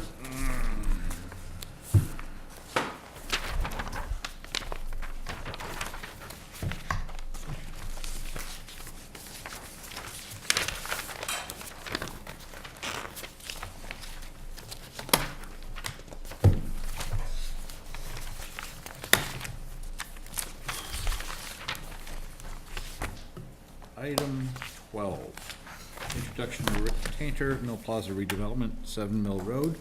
Introduction to Rick Tainter, community planning consultant, who is serving as planning consultant to the town of Durham for review of the Mill Plaza project. Discussion about process for submission and acceptance of formal site plan application. Colonial Durham Associates LP, property owner. Sean McCauley, agent.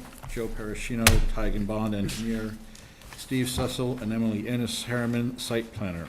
Ari Pollock, attorney. This is in the Central Business District, map 5, lot 11. Mr. All Barrett? right. I'm gonna have a seat in the audience, and Rick will come join you.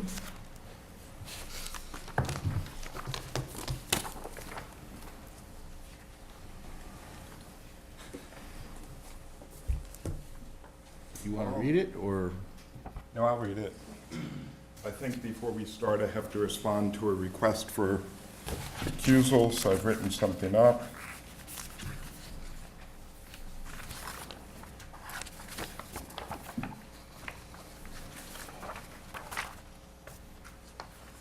Thank you. Need that one for the records.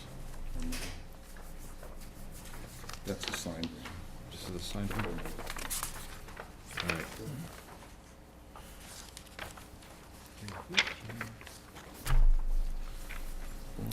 Thank you.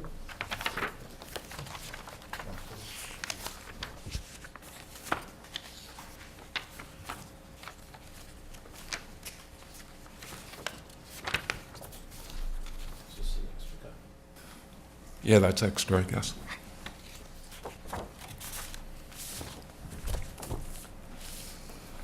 So I thought, with your indulgence, I would read this, just to put it on the record. Good evening, everyone. I would like to take a few minutes to respond to a request by the applicant that I recuse myself from further participation in this project. Colonial Durham Associates, LP, through its attorney, made this request on December 8, 2017.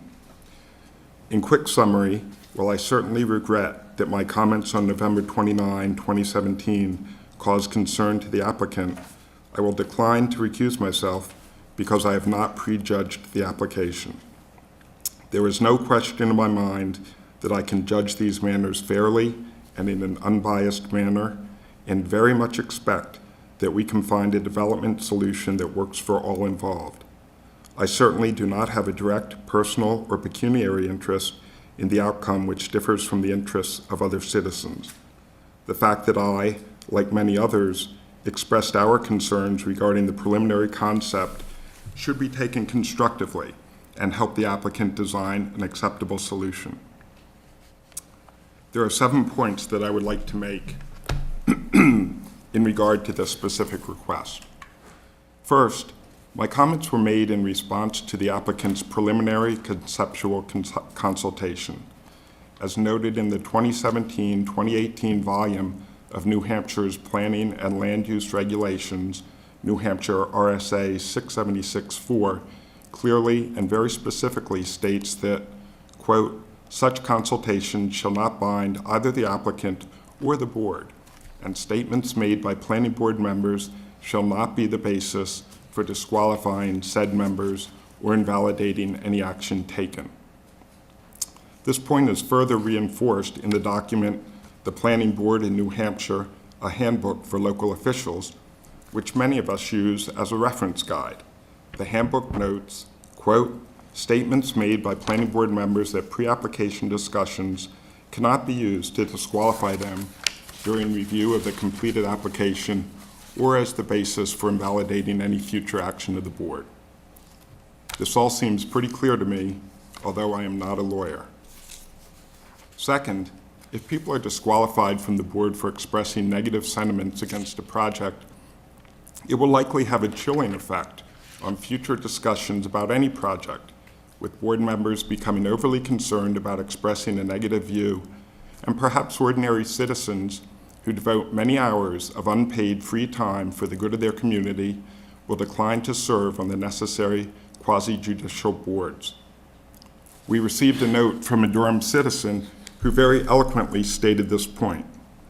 Quote, "I also hope town councilors and others serving our town can express opinions based on their current state of knowledge without fear that expressing an idea or opinion will lead to charges of bias and partiality.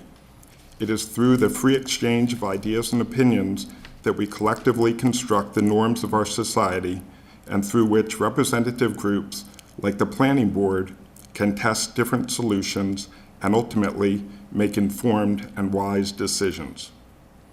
Further, as noted in the aforementioned The Planning Board in New Hampshire, a Handbook for Local Officials, it is stated that, quote, "If you firmly believe that you do not have a conflict and can impartially judge the application, don't be bullied into stepping down just because the applicant might think you'll vote against them. It's your decision." Third, while certainly some of my language could have been more measured, my comments made covering preliminary review have to some extent been taken out of context. It was clear in the meeting that I was working toward a solution that would work, with a discussion of PUDs and my inviting the town administrator to contribute his ideas as to how we could make this succeed. This strategy has worked well in the past for other successful projects in Durham. Thus, my comments did not, as the applicant's lawyer claims, expose, quote, "an innate bias against the plan and an unwillingness to allow the planning process to evolve toward a final application," end quote. Nor did they leave, quote, "no hope that his views could ever be reasonably rehabilitated or overcome," end quote. Anyone who views the tape will see that my comments were made within the context of an effort to engage Town Manager Todd Selig, Town Planner Michael Barrett, and others to find a way to move the project forward. Fourth, while I apologize for the confusion that it may have caused, I think that the applicant misunderstood the tenor of some of my comments. I'm a bit puzzled by the applicant's stated concern that I said that the town would, quote, "be stuck with this project for the next 50 years," end quote. Well, if the past is any indication, this project, once built, will be here for a long, long time. Perhaps I should not have used the word "stuck with," and maybe gentler words like "live with," but I would remind the applicant that we are unpaid volunteer citizens here on the Planning Board, not lawyers, so I would ask for a bit of lenience in regard to our phraseology. Fifth, and relatedly, my comments as to the weakness of the project were summary comments made at the end of a long meeting and a long day, where those of us who willingly spend countless unpaid hours volunteering for the Planning Board attended a site review in the afternoon on one matter and a discussion with legal counsel on another, followed by the long meeting in the evening. So I did not feel it necessary or want to take the time to detail my actual concerns, which generally included the facts that, one, despite the town's sincere and specific request, virtually none of the student housing was located in the northern portion of the property. Two, it appeared there was an overuse of parking as a commercial use, presented in the first floor of 3 large buildings, and the applicant could not reasonably explain who would use the parking. Parking, of course, is no longer even recognized as an acceptable use for these types of mixed-use residential projects in the central business zoning district, which demonstrates the town's concern over its employment as a first-floor non-residential use. The applicant can only utilize parking because they are grandfathered. And 3, a prior plan intermingled the student housing in a creative way that gave the overall project a village-type feel, with more walkability and connectivity. The project presented during consultation that evening had a more linear and distinct break between the student housing and the rest of the Mill Plaza site. It did not seem to me that the proposal met the hope described by architect Patricia Sherman, who in a previous meeting suggested, quote, "We look at this as an urban design project, not as a student housing project," end quote. I felt that collectively we could improve on this, which is why I asked about other options the town could pursue. 6th, in all these discussions, it would be naive to think that there is not a degree of negotiation between the town and the applicant, particularly where the project is a conditional use. If words are a bit exaggerated, that may be why. We will never know. If we are not allowed to show disappointment with a conceptual project proposal, we may not get a better one. 7th, it was inappropriate for us to discuss the project once the applicant had left. It was not as if we were trying to hide our comments. We are all acutely aware that everything we say is televised and available for viewing. More generally, I'm happy to say that I have lived in the town of Durham for 27 years and have heavily utilized the Mill Plaza over that period of time, going back to the Burger King, the bakery, the video store, the Mexican restaurant, and of course the venerated Durham Marketplace, as well as many other long-forgotten and current tenants. I feel that I know the site quite well and can add to the conversation in a very positive fashion. I have served the town for 5 years on the ZBA and for 4 years on the town council, and am well aware of both the problems and the great potential of the plaza and the town. So in conclusion, I hope that as a member of the planning board, I can help both the town and the applicant work toward a solution that is long-term positive for both parties. Thank you. Respectfully, Cardin Welsh.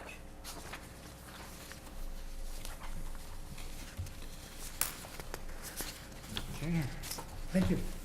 And thank you to all the board members for having me here tonight. I appreciate the ability to take some time to introduce myself to those of you who I haven't met. And just to give an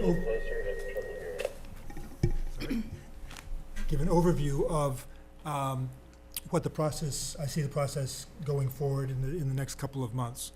My name is Rick Tainter. I'm a professional planner. I've been working in the field for 40 years. About half of that has been as a town or city planner for the town of Framingham, Massachusetts, and the city of Portsmouth, New Hampshire. The other half has been almost exclusively as a consultant to cities and towns, to regional governments and so forth.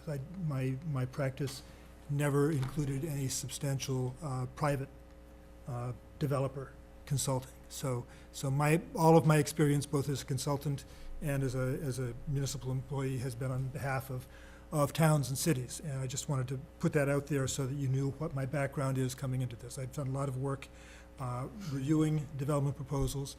I hope that I can be of assistance to you as this goes forward. Obviously, I will be learning, all your name tags are away from me. So I was trying to memorize names from the audience, but I will be learning those names as we go forward. Learning the specific zoning and site plan regulations of the town of Durham, which every town is a little different. So there'll be a learning curve for me, but I just want to let you know that I will be focusing on this. I don't have a lot of other consulting practice right now. This will probably be one of the major projects that I work on, and I expect to be seeing a lot of you over the next months. So the reason I wanted to talk to you particularly was to talk about what's coming up in the next couple of months. As you know, the deadline for the vesting under the design review process ends on June 14th of this year. And so the applicant has been moving forward to get an application into you in time for your June 13th meeting. There's a little bit of ambiguity in the relationship between the town's regulations and the state law. So the town normally requires an application to be submitted 3 weeks prior to the date of the planning board meeting at which there will be a vote to accept the application. I've talked with the town council, and she has told me that the town's local regulations can't supplant the state regulations. So in fact, the actual deadline for an application to be submitted is actually June 14th, or in this case, June 13th, which would be the last planning board meeting before that. Regardless, the applicant has been aiming to meet the May 23rd deadline for submission to the planning department, just to keep things as open as they can be. But the reason I mention this is that prior to being engaged by the town, I had previously scheduled a vacation. And my vacation starts on May 20th and ends on June 9th. So it's in the entire time that the planning department would normally be reviewing the application for completeness.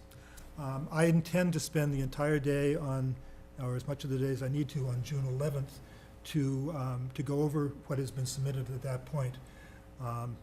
And the applicant has graciously suggested that they could email me the application that I could read on my vacation, which I declined.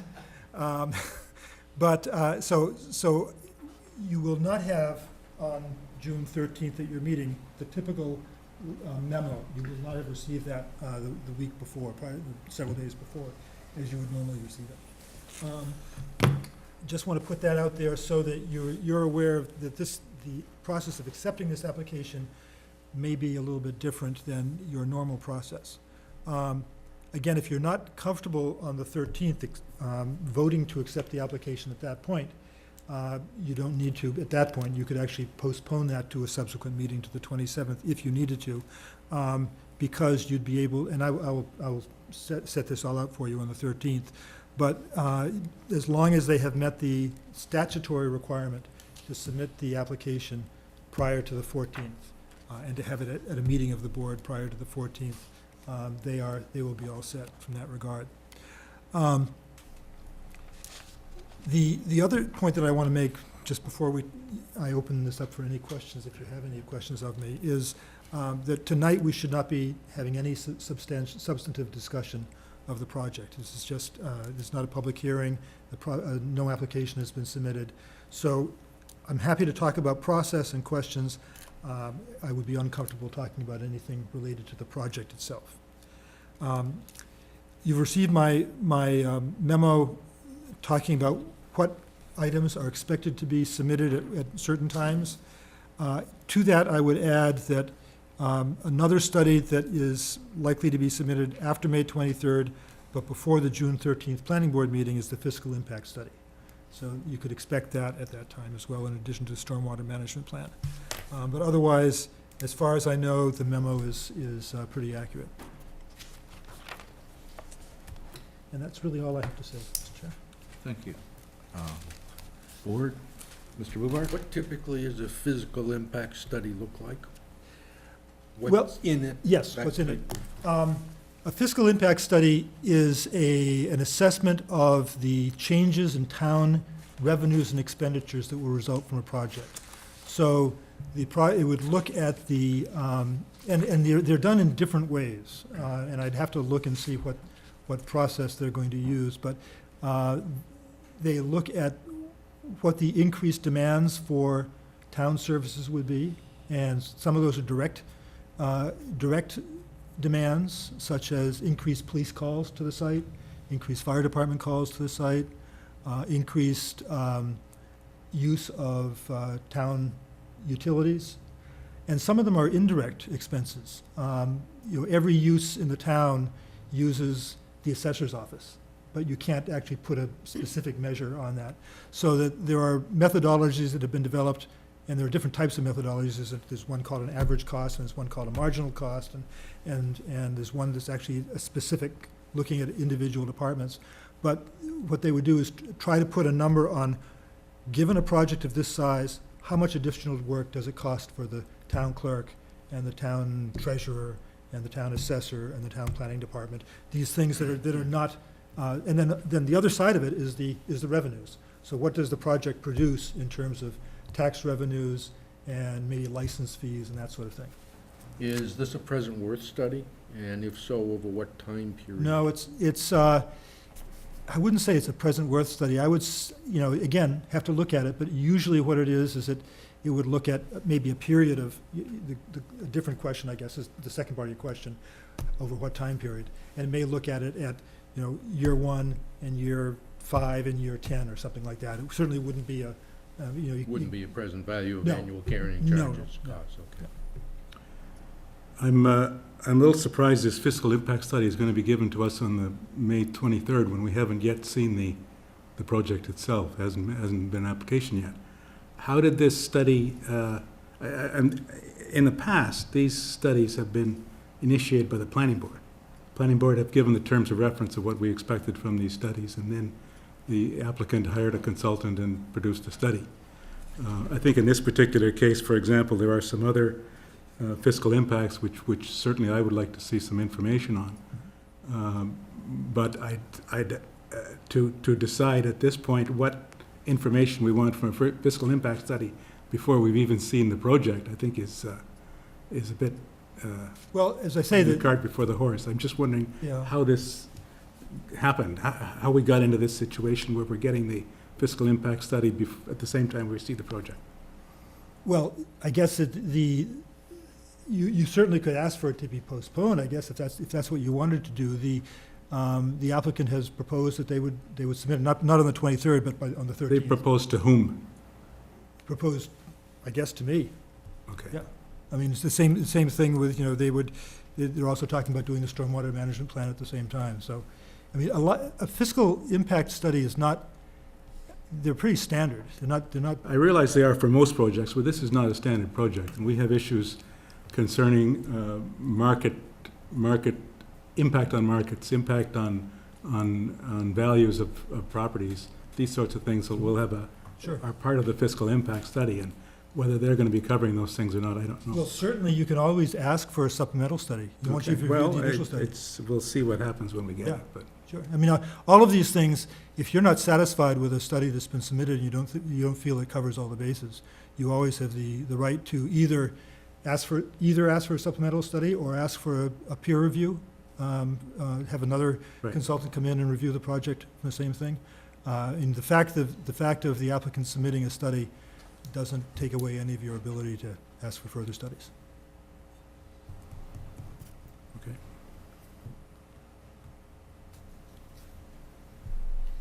I have sort of similar questions about the traffic impact study. Are we supposed to be receiving a traffic impact study? You will be receiving a traffic impact study, but not in the initial round of studies. You won't have it by the 13th.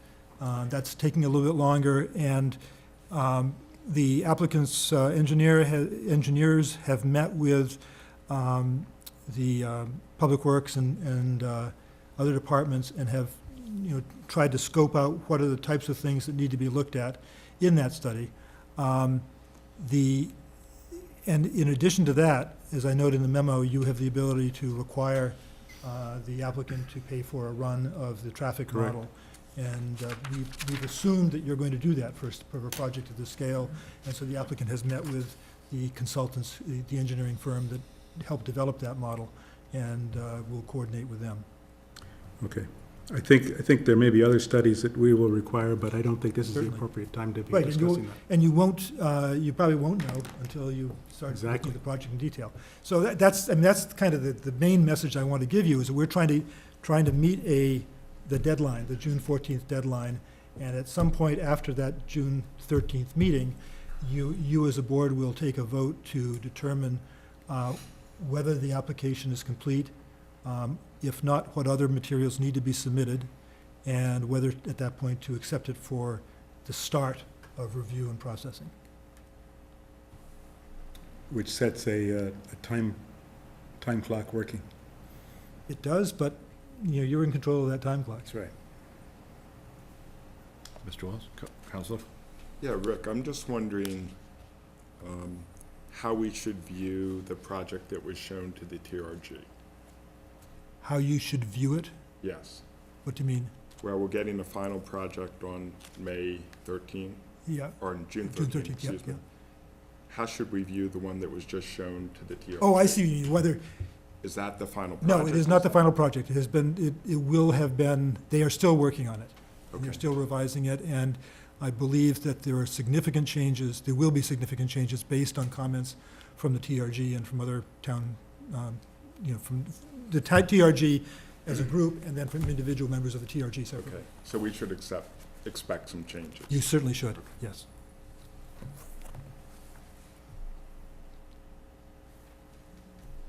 All right, it looks like the board has gone quiet. Just one more thing. I see that Michael is sitting in the audience. Is this going to be the case during our meetings? Will Michael be sitting in the I'm audience? sure he's gonna be very interested, but he's not gonna be sitting here. He's not going to be sitting in the audience. Right. So we're, No, no. A name tag. but I'm thinking the structure of the meetings, we have other subjects we're talking about.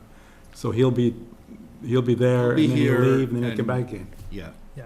But we're not going to have any continuity in the, I suppose he can always look at the, Well, he'll, Look at the- He'll be there. He'll still be able to be in the audience, he just won't be oh, in I this see, okay, chair. that was my question. Right, yes. yeah. All right, okay. But Rick, all discussion that we have, or questions we have, or anything else from this point forward goes to you? It needs to go to me, yes. Yeah. And I believe, I don't know whether you all have my email and I don't phone, think but- so. But we should, No, I think we'll need to have Karen resend that out to the entire board, since there's been so many changes to the structure of the board.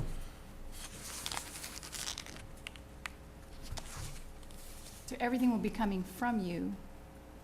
And our comments go back to him. Anything that And- any comments we would normally share back to In separate the town emails. planner would go to. So we'll get separate emails pertaining to just this project. just that project, right, yeah. I don't want to have anything Can we else. go through Karen for you? You or- certainly can, yes. Karen will be my administrative person. Karen is the point person for, Yes, yeah. okay. All right.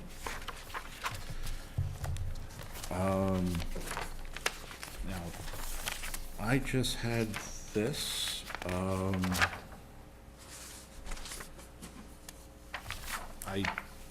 I see you're here, Mr. Pollock. Are you just observing?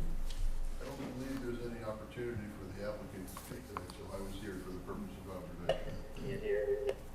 Thank you. Mr. Pollock is here just observing, and he will not be participating in the meeting tonight. Moving on to the next item. Thank you very much.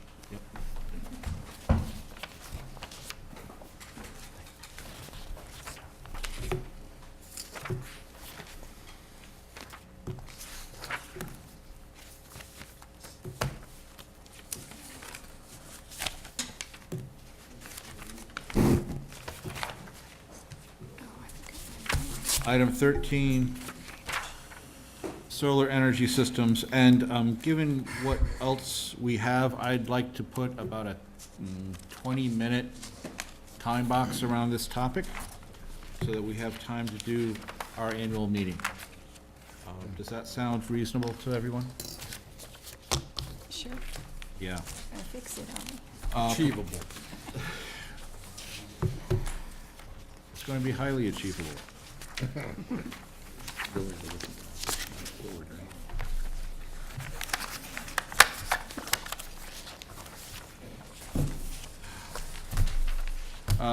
Proposed amendments to the zoning ordinance to accommodate solar energy systems as both accessory uses and principal uses, draft ordinance endorsed by the Durham Energy Committee. So I have, this has been a hot topic. And I have a few,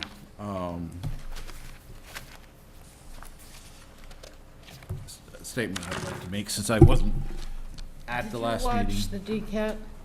I've read all the comments. DCAT, I was trying to catch up on DCAT meetings, and DCAT has been, the audio on DCAT has been very temperamental, which has been causing me issues with regards to that. I'm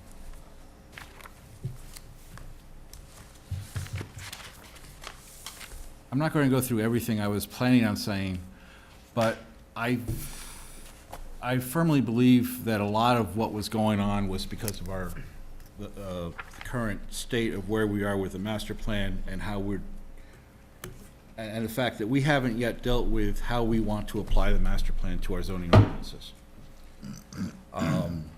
We have 3, maybe 4 priorities from the master plan at play and at odds with each other in this ordinance.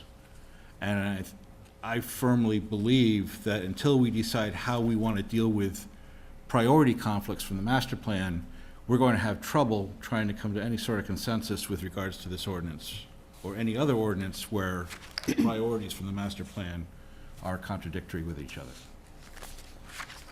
And I think it might be better for us, rather than to focus on the wording of this ordinance, to first try to come to some sort of discussion and agreement about how we want to deal with the different priorities of these master plan. Thoughts? I don't understand what you just said. Okay. To be more detailed, we have a priority from the master plan to protect the rural feel of this town. We have a second one to put even more protection around the gateway areas. We have a third one that says we should be pushing alternate energy, like renewable energy resources, as strongly as we can. And then we have a fourth one, which might sort of includes, but if you, is it better to have solar energy and cut down trees, or to put it someplace where you don't need to cut down trees? And so you have all these things, which when you look at all the comments, people are saying, I want this one, I want that one, I want that one. And we don't have any way of of figuring out what a proper balance is, other than trying to feel where we are on the teeter-totter. And that's what I mean by the idea of, in the master plan, it says we have all these goals, but at no point does it ever go to the point, and this is where the ordinances come in play, of saying, this goal is more important than that goal. You know, if you look at the 14 or 15 goals that we have from the master plan, which is way too many, you could probably break them into different tiers.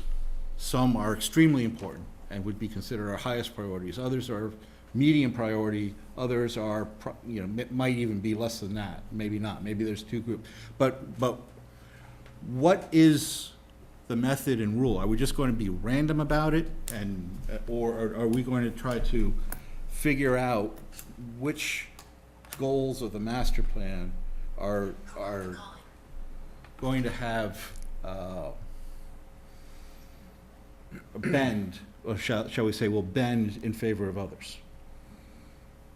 Mr. Ubar. I'm not sure this is directly on point, but I was complaining about the master plan and the process about 3 years ago.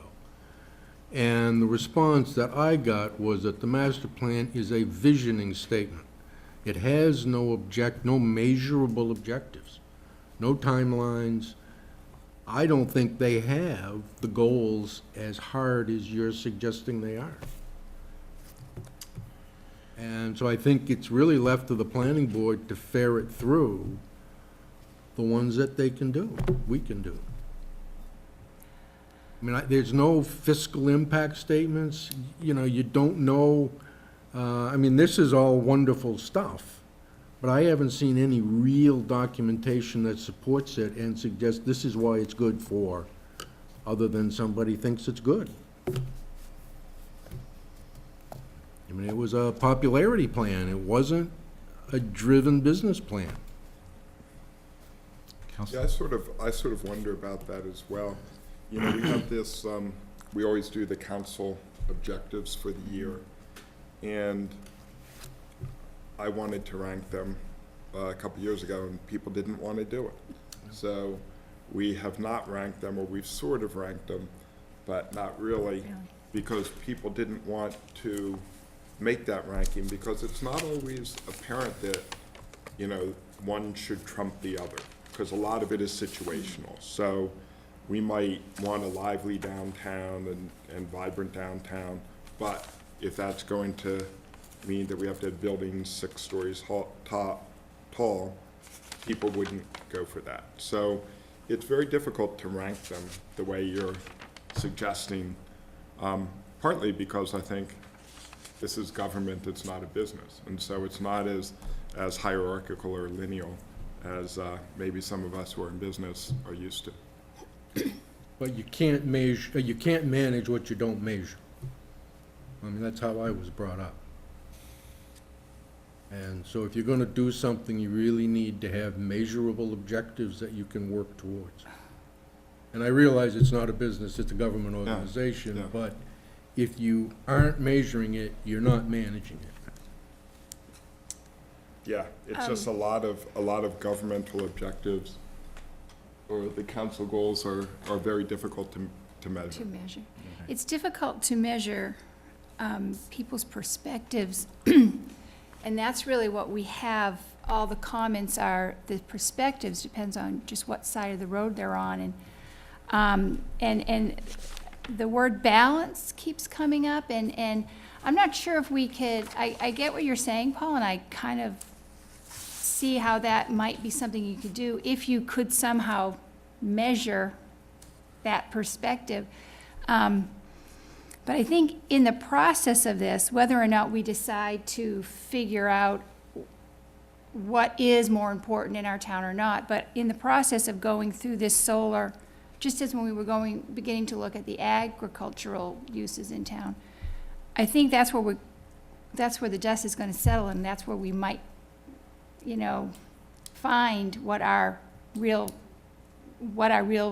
favored is. It's like, do we want more sustainable energy at the cost of view? Are we going to see view as, you know, a personal opinion, or how? So, I mean, going through this and looking at and really picking at each of the areas, and then looking at the individual zones, even if we have to get down to individual sections of road, I don't know. I think we'll figure out what our balance is through a lot of picky work. If that makes any sense. Yeah, I think this is sort of like, you know, the Beards Creek Dam or the Mill Plaza Dam. You know, there's a lot of arguments on the town council goals on both sides of, you know, do you keep it up, do you take it down, do you do this, do you do that? There's goals that support all of it, and then, you know, the council has to figure out, okay, at the end of the day, what do we do? I sort of think for this, at the end of the day, we have to decide, okay, given all those goals, what do we do? And to the extent that the master plan is a visionary statement or a visioning statement that comes from the town, I'm not even sure, do we have the responsibility or the ability to rank all the goals and trump one with another? I'm not necessarily saying rank every one of them, you know, 1 to 14. But maybe figuring out how we want to try to balance them with each other in some respect. Maybe the only way to do it is to get into the swamp of each ordinance line by line.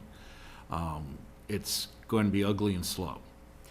I think we will not make everyone happy in this. I do not believe for a minute that when we get done with this solar zoning ordinance, that both sides will be dancing around and be happy. Because I think that the view people will always feel that something has been lost, and the energy people are definitely already feeling that something has been lost.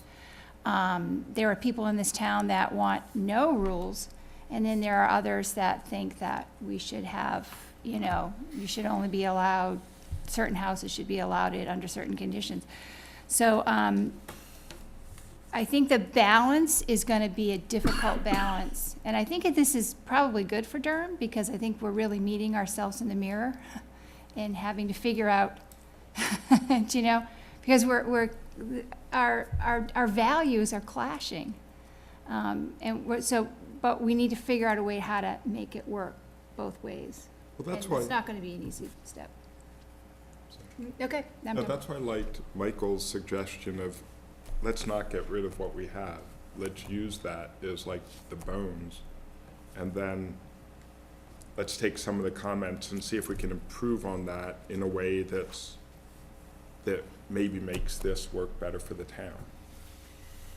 Both ways, though. I mean, there's a lot of, Well, like you said, you can't please everyone, so you can't have both ways. So there's gonna have to be some changes and some compromises, and some people are gonna be sad and some people are gonna be happy. At the end of the day, we'll all survive. Yeah. So I think that might be easier, Paul, than what you're saying. Okay. Because I think we could, we took how many years? 5 years for the master plan? Something like that? I mean, I foresee it to be difficult to rank them. All right, well, during the last meeting, I was out in California. And I saw quite a few a lot of solar out in California. Okay? A lot more than is around here. Some of the things that I saw, and most of these are things that this plan doesn't even come close to talking about, as it's currently written. Solar-powered signage, solar-powered lights, okay, on private property and public property. Carport solar, basically the entire driveway it was sort of like a pergola using solar panels. it's a carport that's actually made out of solar panels, yeah. I've seen it, yeah. And whereas, and it was, could have covered 6 cars, probably. I mean, it was pretty interesting use there in a residential area, okay? Mobile solar, a lot of what I would consider mobile solar is like a freestanding,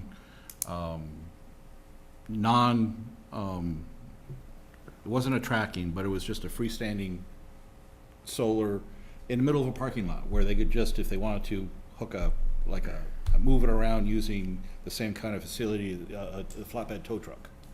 So they can move it around from place to place. I don't think that counts as a structure. And yet, it's out there. And I don't know if we could zone it. So, and if you go along Route 4, most of you were on Route 4 today, I counted between Cedar Point Road and Madbury Road, I think it was 5 different solar installations. 2 of them are mobile, put up by DOT right now for work that they're doing. Some of them are powering the signage between Madbury Road and Route 108. So, it's moving forward very quickly, and the technology is quite varied. I mean, I think some of the comments that were made that we're overly simplistic in how we define some of these things, some of our definitions should be taken to heart. And the other reason I bring this up is with these mobile installations, right? They're not structures. They ignore our zoning. If we make the zoning too strict, people are just going to use these mobile options to go around it, and there's nothing we can do about that. So I think we need to keep that in mind as well when we write these things, that you can't be too strict. Because if you make it too difficult, the technology is such that it's going to be very easy for them to go around us. Well, I don't think we have any particular control over DOT or most of the things that you're mentioning here are not part of the town of Durham. But there's nothing stopping a commercial enterprise or a private citizen from using those same types of facilities. Well, and why should there be? And that's my point. That's exactly my point. You put the tracking solar system on a set of wheels, and you park it in the front lawn. It's mobile. It's not a structure. Well, it's like that. But it's you like- can do that with a shed too, and that wouldn't pass muster. So I think there are questions, like, when I was on ZBA, someone put a boat up, and they left it there for, a long period of time. That, we decided it was a permanent structure. They couldn't do it Where did they put the boat? in the side yard setback. All they gotta do is keep So, moving it, though. so I'm just saying, you can't put everything on wheels and then say it's not zoned, but it's something that we have to consider. You take a big item and you put it in your front yard and it's on wheels and you leave it there for 9 months, there's probably gonna be complaints. Well, California just passed a law to require all new houses to have solar too, which is an interesting thing.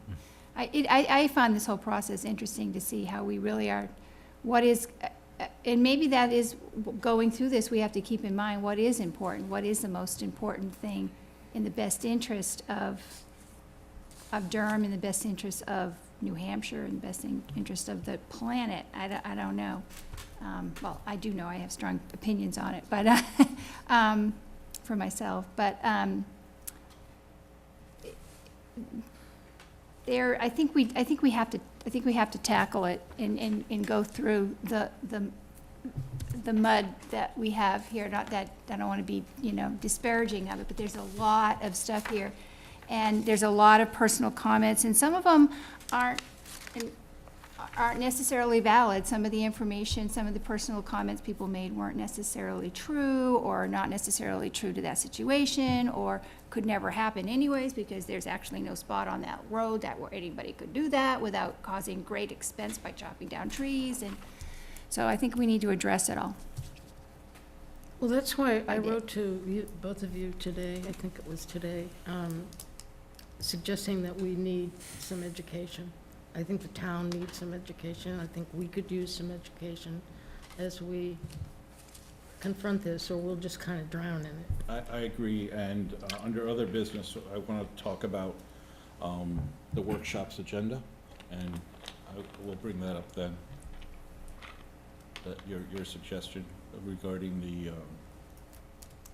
but anyway, like I Well, said, we'll but bring I it up think, during other I business. want to say that I think you're absolutely right, Yeah. that there's myths or disinformation, whatever. There's a lot of Yeah. information in people's comments. It goes to Some I that had point questions about. that someone made, that he or she was hearing opinions, but some people thought they were facts. And you need Oh, to, yes, that was Yeah, there's Mr. a lot. Hills, Oh, yeah. And opinions are defining facts. reasonable. Right, defining reasonable. And I know, I made a note after looking at lack of technical expertise. I mean, I'm reading this and it's like, I have no clue if somebody's right or wrong on this, so that's why the Energy Committee that's putting this is so critical. I assume a lot of them have the technical Yes. expertise And that in fact, we're there gonna are need going some, forward. there are some technical criticisms in the feedback that are perfectly correct. I mean, there are Yeah, things we yeah. Well, I'm sure missed the or the failed to public, consider or didn't know, or, so there is some valid stuff in there. I mean, I started like looking up chemical, so I'm like, chemical Well, is- you see, I'm like, what? So I started A looking up battery that, is and I chemical. realized, wait a minute, that's a battery, and literally, we could end up, having one of those if we got my husband's already said, if I get an electric car, we're gonna get one of those. I'm like, well, But, and then also on the limits, I mean, reading, one of the comments saying that a household should only have 10 kW. Well, I have 12 right now on my house. And it feeds, and I get a very low electric bill because every day is sunny, I'm making it. And I may be producing more than I'm gonna use, but that's helping me pay back the cost of installing all those solar panels on my roof. So should I be denied that? Should people be denied that? Is that considered a commercial use? Yeah, if you No, have it's something net that was metering. 50. For my own use. If you have something 50 kW though, that's probably a commercial use for in excess of what you have. I cannot put that on my roof, and I'm saying if yeah, someone did. but That's all I'm somebody saying. I could. mean, But then like again, we're they're giving, saying, they're you giving know, back. You can't put that on your roof this year, but in 5 years, if the Exactly. efficiency of all the panels go up by I 10, a might be factor able of to. 10%, then you could replace them and have 120 KW on your And that's roof. giving back too. Right. So these I'm are, not saying that's wrong. yeah, these are and- difficult questions to say, well, you just Exactly. can't, you're making money, but. All right, that was our 20-minute time box. Item 14, annual meeting of the planning board. But wait a second, we didn't make a decision about any kind of next steps or anything. Action item or anything? Action item, this gets tabled to the meeting of June 13th. What? The item continues on. What kind of action did you want to take? We have a lot to discuss, and we don't okay. have time to All right, discuss it all right. today. The one thing I regret about the meeting last time is that we closed the public hearing. I mean, I'm glad about it in a way because it gave a little bit of a breather, but I don't want to wait weeks and months to have more of an opportunity for the public to weigh in, I because think they've waited enough, and if they want to weigh in more, they can provide more written comment. No, they can't. No, they can't. I don't think, They right? can always provide written comment. No. Right? No, not after the No. hearing's closed. Okay. Well, Why are we getting written comment on what should go on with the Colonial Durham thing? Because that design review was closed. So when the design review. There isn't was- even an application on the table. Right, so it was appropriate for people to come speak at public comment and they No, can but I send mean, emails. I got 3 emails that were forwarded to me. I'm sorry, say that again. I had 3 emails forwarded to me by different townspeople making, Oh, about Mill Plaza? yes. Yeah, I mean, that's appropriate, that's fine. People can communicate, can send comments anytime except after the public hearing is closed on a project or on an amendment. all right. I just wonder about Michael's suggestion that we have a small committee and try and, I mean, it seemed like there was some stuff, at least taking feedback from Mary Downs, that maybe we could improve upon this by some of the people who are really interested in it. And I think, sort of to Barbara's comment, I hate to kick this down the road. You know, you had people obviously did a lot of preparation. I mean, I thought it was a great meeting. The people did a lot of preparation. They came in, they didn't yell at each other. Everyone was very civil. They presented their point of view. They recognized the other side. And they did that 2 weeks ago. And I feel if we then 2 weeks later say, well, we're going to kick it out another month and then we're going to maybe do something, it sort of like deflates the public into, hey, we did all this work and now nothing's happening. So I like Mike's idea that, or Michael's idea that we have, maybe we get a small committee of people who seemed really interested in it, and I think Mary Downs said she'd be on it, right? She did. And see if they can take some of these comments and at least give us, maybe like highlight like the areas of dissension, like here's something that this committee can't agree upon, here's stuff that we all agree upon, and here's some stuff we don't know, because I don't know, I thought the Energy Committee, the reason we gave it to them was because they do know, they do not need a lot of education because they've been studying this. Yeah, I think they So- mostly do, yeah. I wonder if at least we should do that. We don't have to accept it, you know, whatever they come up with, we could look at and say, we don't want, we do. When you're talking about a small group, who, that, from the Energy Committee and the Planning Board? Well, or it would from- take like an Energy Committee, a planning board, a person from the public, and someone else. Well, see, yeah, my.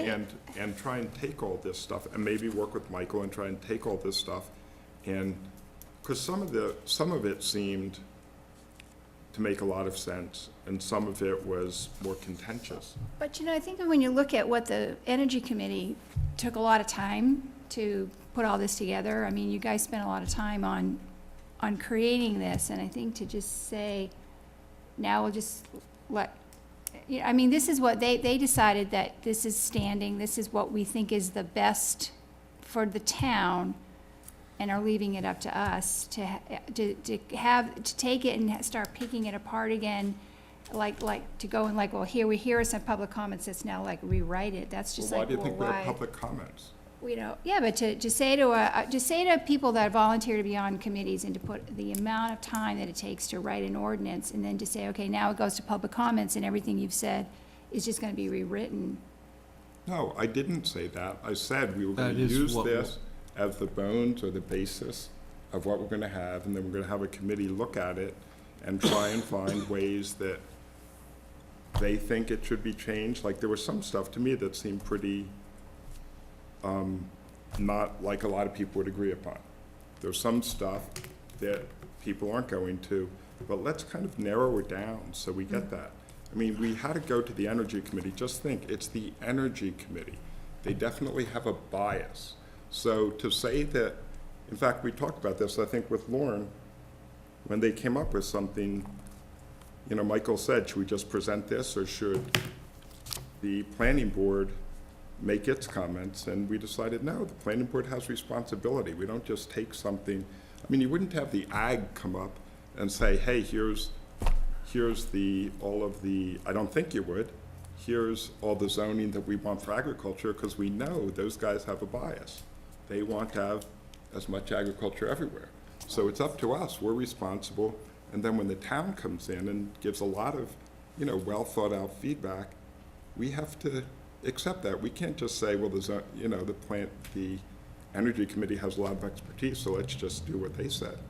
No, I'm not saying just do what they said, you have to take into Well, consideration. I'm saying let's use that as the basis and have a small group and change. I just don't know how Counselor, else we're gonna go forward. I sort of agree with Sally in that if we send it to a small committee and then it comes back, we're still going to end up going through it Still line by won't like line. it.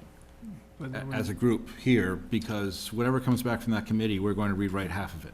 Yeah. We didn't rewrite half of what came back from the Energy Committee. Well, and I That's think- why we're, yeah. and that's why we have so much comment now. I think it, I think in terms of how to progress, I think the best thing to do is we take what we have now, which is a nice prep document, right? And we go through it, do the page by page, paragraph by paragraph review, and decide how we want to treat each paragraph based on the comments that were received. And, you know, We're gonna vote on each line item?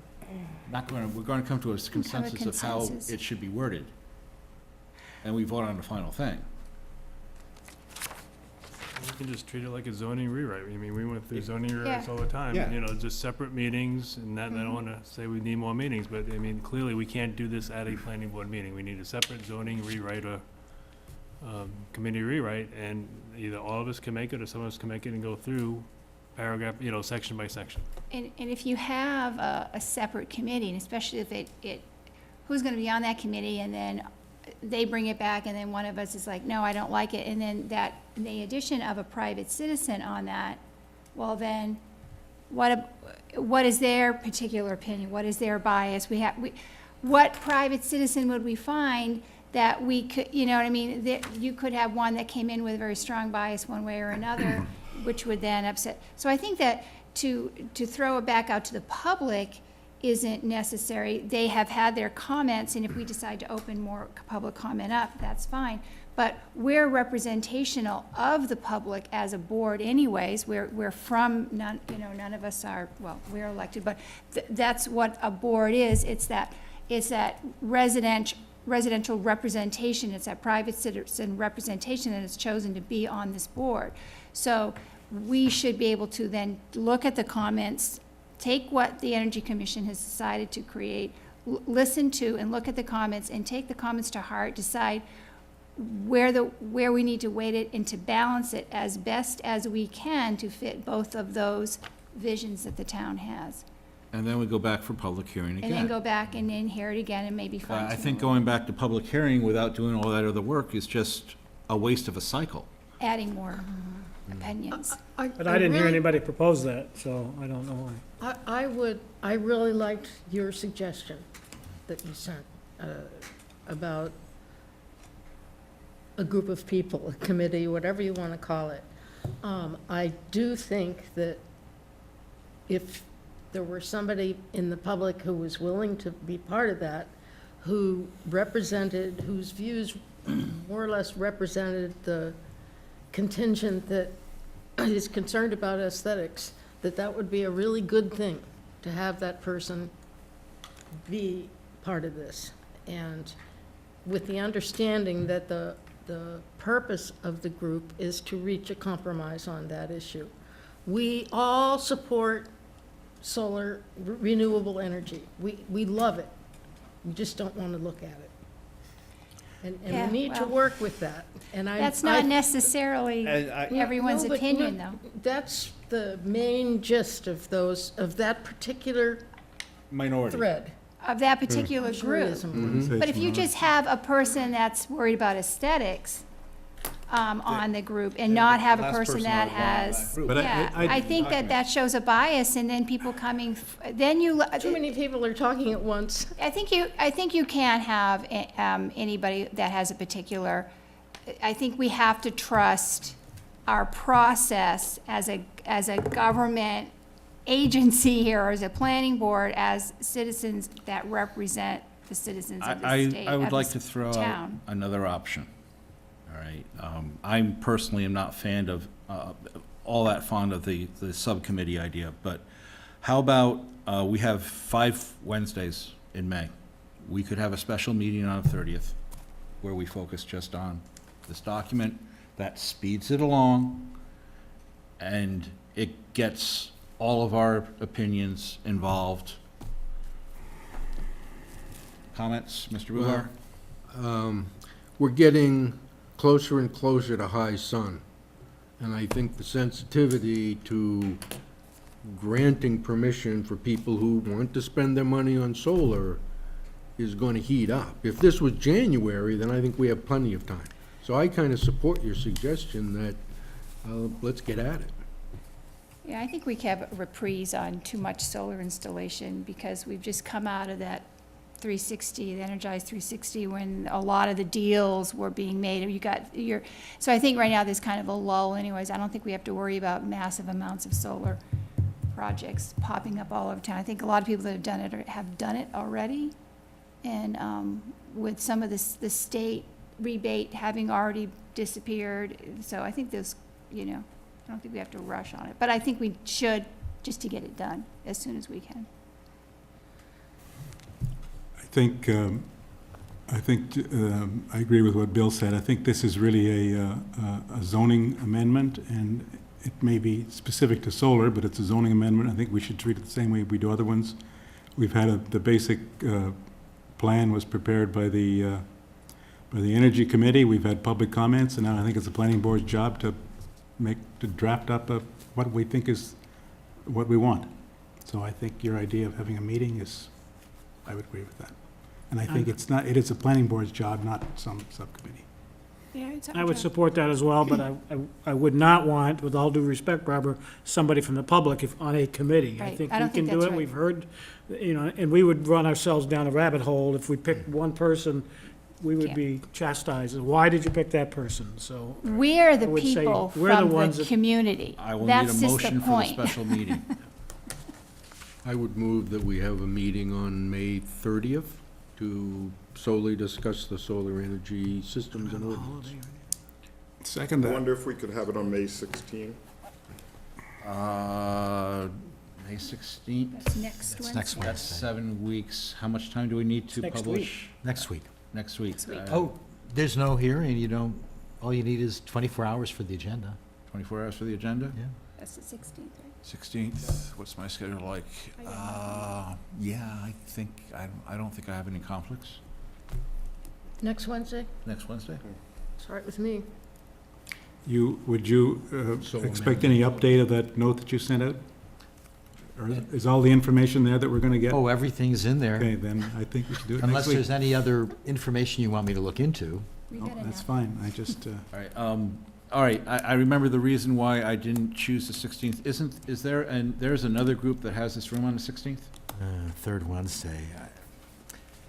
We'll need I to- mean, if there is, we could find another venue. I don't think You could there do it is in the anybody. library, but Yeah, I don't think there Or is you anybody. may even want to meet in a different place, just, Maybe. we could see if the library or someplace is available and sit around a table, if that would be. Police station open yet?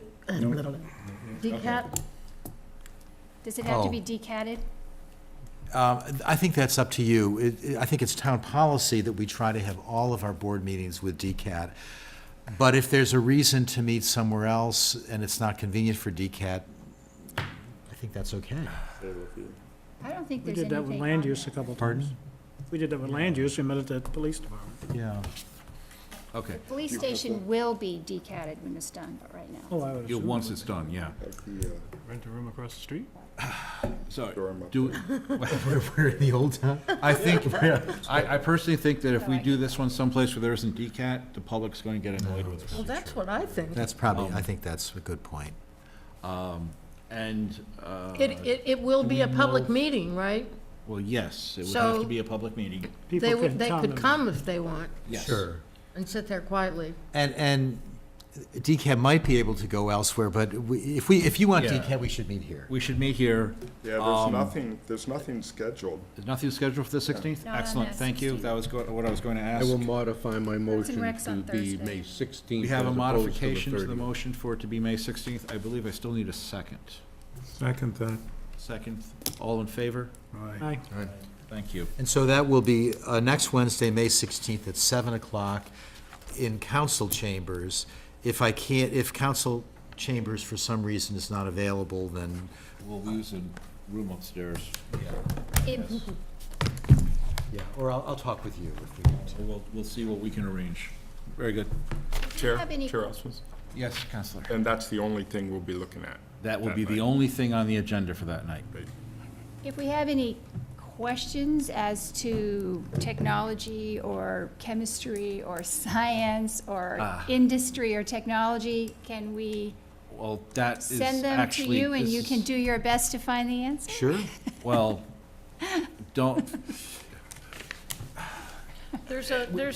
please, we need to move through the agenda. I would like to move, I know you want to, but a lot of what we have, one of the other Okay. business items is going to be our workshop stuff, and you're now trying to move that discussion into play here. And we have to get the annual meeting done. Okay, so we know the next steps. Yes, thank you. Okay. I'm sorry, but I gotta keep the meeting moving. I'm. Well, I'm- now we it's- have some next steps, Paul. That's Okay. all I wanted. So election of officers. We normally do, so there's 3 officers, the chair, the vice chair, the secretary. We normally do them, I believe, in that order. Yep. I'll take nominations for the position of chair. Counselor, I nominate Paul Rasmussen for chair. do we have a second? I'll second. Okay. Are there any other nominations? Do you want to talk, didn't you write an email or did I I dream will, but I'm it? going to accept other I'm opening the floor for other nominations first before should I talk about that now?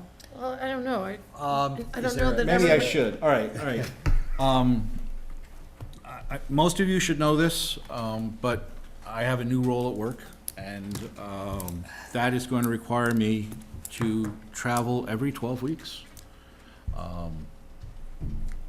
Pretty much on schedule, and the way the schedule's set up, I will be out of state for the first meeting of July, October, January, and I believe next April, minimum. I may have to travel more, which means I may miss even more meetings. All right? That is putting me sort of at the threshold of what the council recommends for a regular member to attendance to be. And I feel the chair should be, should be held to the higher standards, sort of.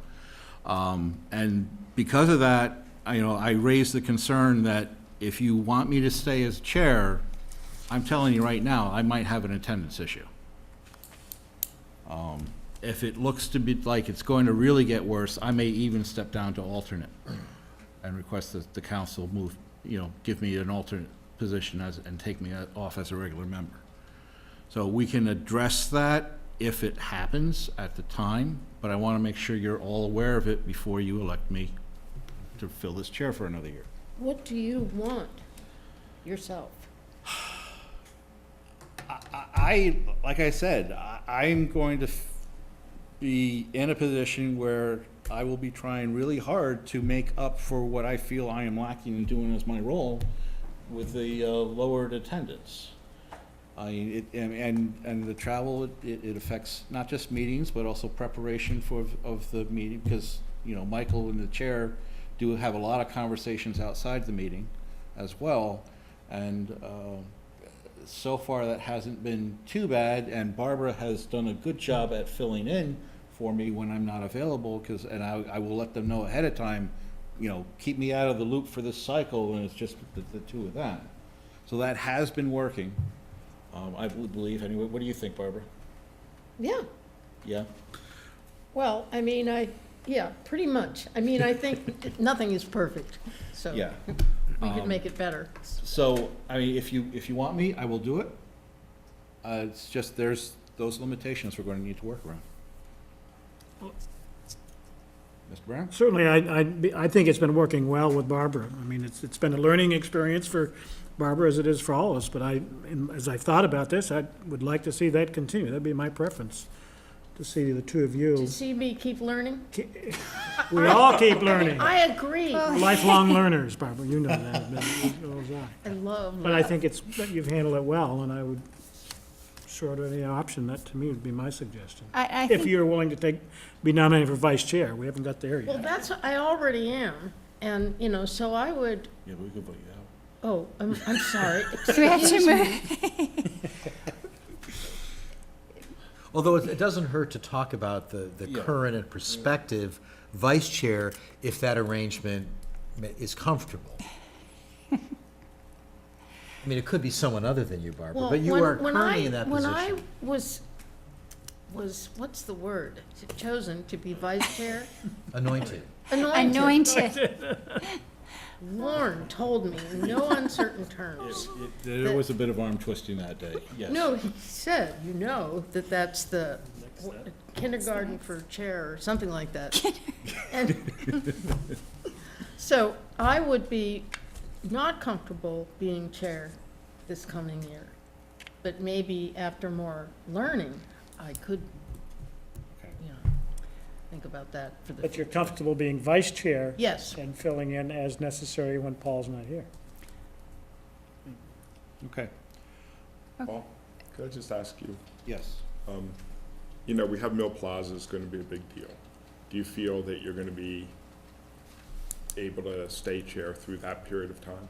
Because it seems like some of those dates are pretty far out that you're going to miss. Well, based on the current schedule, their final action's going to be either at about this same time next year, most likely. It may be a little sooner. And I won't know. It'll be probably 6 months down the road before I know if my schedule's going to get worse. Well, I think that this is the kind of thing we're seeing in other boards and commissions. When you're looking at Energy Committee and you know, Charlie Forsey needing to step down and Mary Downs, and even if my husband, Conservation my husband trying, or Harry Tobias, sorry, trying to step up and fill that role. He travels a great deal, so he knew that if he were to do that, there has to be a strong chair, co-chair relationship. Just as we discovered in Conservation Commission, who is still without a chair as we speak, and not a single person that is able to step up because they have travel constraints. And I think that the nature of so many jobs now are, you know, you're working from your own home, but you have to travel and you have to go, you know, there's a lot of that in the people that are on our boards and commissions, and that if we can, if any board is going to have a tougher job of it, it would be, I think, the planning board, and if we can show other boards and commissions a traveler and a co, so you got a good, strong chair and co-chair relationship, so we can have that model going through with all the other ones. I think it relieves that pressure on a lot of people to step up to chair, realizing they have each other to bounce off of, because we can't have just this one person and then, like Charlie had to leave, like Rob Sullivan had to leave, and whoop, who's doing it? We leave a vacancy, and I think that it's important that we are consistent with that and that we have that good, strong relationship between chair and co-chair. So, because we'll never have just that perfect person that stays home all the time. Thank you. Any other nominations for chair? have a vote. All in favor of me as continuing as chair? Aye. Aye, unanimous. Thank you. I sincerely hope I can continue doing the job. I do feel like I have been getting better in it as the year came on, because I don't feel I was really ready when the year started. So I hope that that experience will help me through this coming year as well. Vice Chair. Carden? You nominate somebody else. It's okay. I would nominate Barbara Dill for vice chair. Second. Seconded by Bob. Barbara, you want to say anything? You already said it all. I said it all. You said it all. Nominated, should you choose to. Any other nominations for vice chair? Seeing none, all in favor of Barbara as vice chair? Aye. Aye, all right, very good. And secretary, I nominate Bob. you had to get him, didn't you? Second? Second. Seconded by Carden. Bob, you happy being secretary Yes, again? I'm willing, yeah. All right, yeah. As long as I'm doing okay with the site walk minutes, that's basically the role. Fabulous. That's probably the least thankful It's the tough. Yes. or most thankless job on the, of the three offices as secretary. So any other nominations for secretary? All in favor of Bob as secretary? Mr. Brown, congratulations. We like your site walk minutes. Appointment of members to boards and committees. So this is not restricted to regular members. Alternates are also allowed to volunteer to attend meetings of the other committees. And do you have the list with you? Yeah, so, Economic Development Committee, Conservation Commission, Energy Committee, Historic District Commission, those are the main standing boards, unless I'm missing something. There's also Technical Review Group, which meets during the day. Traffic Safety Committee meets during the day. The Addressing Committee during the day, which has been sporadic. It hasn't And, met since- and I believe those are the 7 standing committees, unless I've missed one. Did you say Integrated Waste Committee? Right, well, and also Integrated Waste Management Advisory Committee, we would like to, if anyone's available. And we haven't had someone to the Agriculture Commission. When does the IWC meet? 7 o'clock Thursday morning. Yeah, I Okay, know, Andy said it's AM. early. once a month, right? Yeah. Yeah, AM. All right. yeah. And how long do those meetings run? Usually 45 minutes, maybe an hour. Okay. So, I've been on the addressing committee and, I've been attending traffic safety committees meetings. Those are, ones that tend to run from like 8:30 to 10 o'clock. I can't do that window anymore. I can definitely do evening meetings. How important is that committee in the scheme of things? Which one? Addressing. Safety. Could be potentially painful. It is potentially, yeah. It is important to have a planning board member on it. Oh, okay. And actually, I am on that committee. I was on it as a regular resident. Okay. I think I'm still on it, and I haven't made a meeting in a long time, so I might have been We haven't kicked had off. any. Haven't had one. They keep getting postponed, so, and I think part of that had to do with, Dave. the the change of things at the fire department. 7 in the morning, I might be able to do for the IWC, No, 7 in the morning. but So I want to emphasize, your responsibility is to be a planning board member. That's what is most important. You are not required to serve on any other committee, and if someone's schedule does not allow it, that is fine. But you are really encouraged to serve on 1 or 2 committees if you're able to. I would like to stay on the same committees that You I am can on. get 3. okay. So you're on traffic Economic safety development and traffic safety. and economic for Unless somebody wants to kick me off, I'll stay on those 2 committees. And I'm comfortable with HTC. HTC for Bill McGowan. I'll stay with the Energy Committee. You're going to stay with the energy. I'll stay with town council. Well, you two have town council, yes. You're you don't get to represent the planning board in this particular case. Well, you're the planning board's reps on the council, aren't you? Yeah. Do we rep to be reps? Can a rep be a rep? James, would you like anything? Well, I'll stay on the addressing Addressing committee. committee. I was on the agricultural commission for its first 2 years. I'm not angling to get Okay. there, So- but Do you want to, James is on addressing. could certainly do agriculture if that was helpful. that'd be great, and I'm assuming, I'll talk to Teresa, I'm certainly would expect she'd be happy to have a rep from the planning board. I'll just confirm that with her. So if you're willing to serve, that would be great. So addressing in agriculture. Sure. I'll take the A's. Bob, Michael, any interest? Conservation No, okay. Commission. I'll just say Yes. that I really think it's important that we have a person from the planning board attend the TRG. Not necessarily to be a participant the way that, they are, but I just think it's really important. And I think, is Nathaniel, He's a member, he hasn't.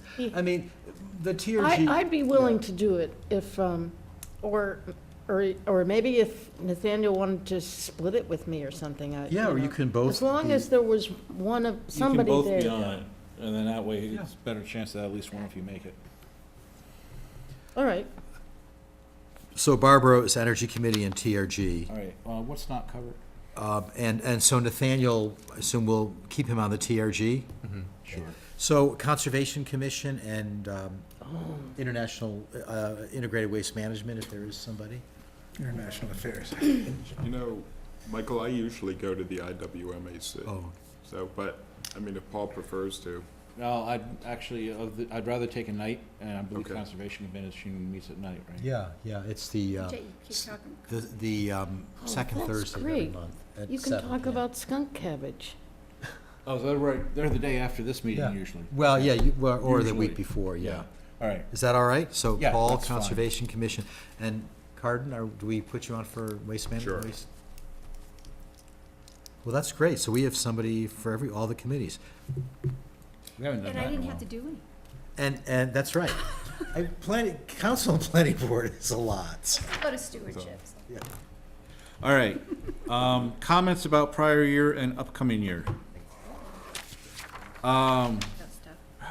So, I know I've talked about in the past that I was hoping to, take a really serious, part of our goals is to take a serious shot at the zoning orgs based on the new master plan guidance.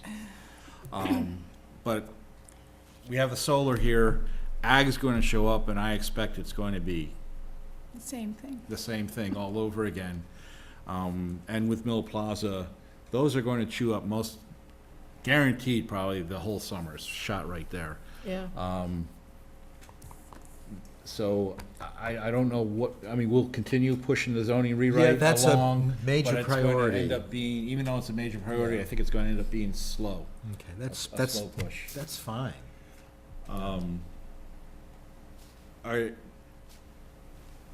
Do any of the other members have a goal that they would like to propose for the board for the upcoming year?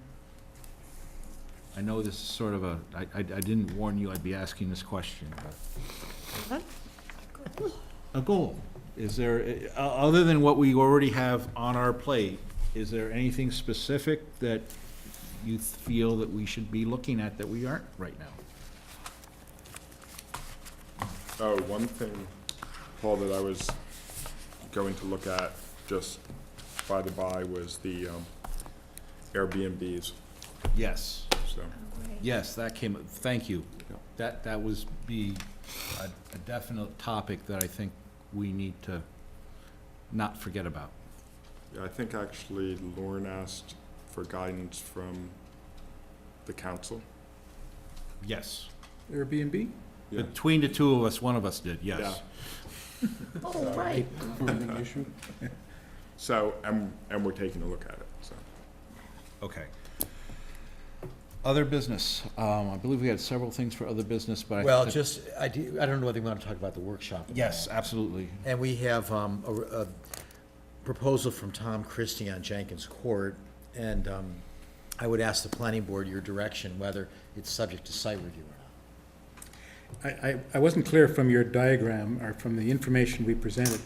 Is there any construction there, or is he gonna use that little porch that's there now? So there would be construction. He would use in front of the building setback, there's a raised ground and a retaining wall. I think he has to expand that area, right? Yeah, he would, I'm sure there'd be some regrading, and he would have composite wood decking. I think that's. Did he say that, decking? He said decking. Yeah, I asked him. He said it would be some kind of decking over that. And then there would be a 4-foot-high fence around it on I three think sides. given the location and the purpose of it, I think that's a site plan. So, well, in Yeah, my view. I, Agree. Definitely. I thought when I first looked at it that he was just gonna use that existing little porch, and that would be nothing, but if he's gonna get some construction going, Yeah. grading, yeah, we you know, that's, it's a pretty visible area. want to know. There's also, we have this other process with the minor site committee, but that's staff. But it is notices in a hearing, and the board occasionally will send something to that committee. So, do you want to do that at the planning board or use the minor site committee for that? My vote would be planning board. It's Jenkins Court, it's downtown, Yeah. it's going, I mean, if there isn't anything that's going to, get us in hot water if we let something go through that shouldn't. And Mr. Christie has It's been in that. front of us several times. Yeah. Does that Bambi restaurant go through? Yes, Yes, it does. goes all Isn't the way there through. a sort of a deck It's just an in the entrance, back? No. just an it's just entrance. It is a. Just a landing at the top of the stairs. Landing Yeah. on top, but isn't it fairly large? No, No. small.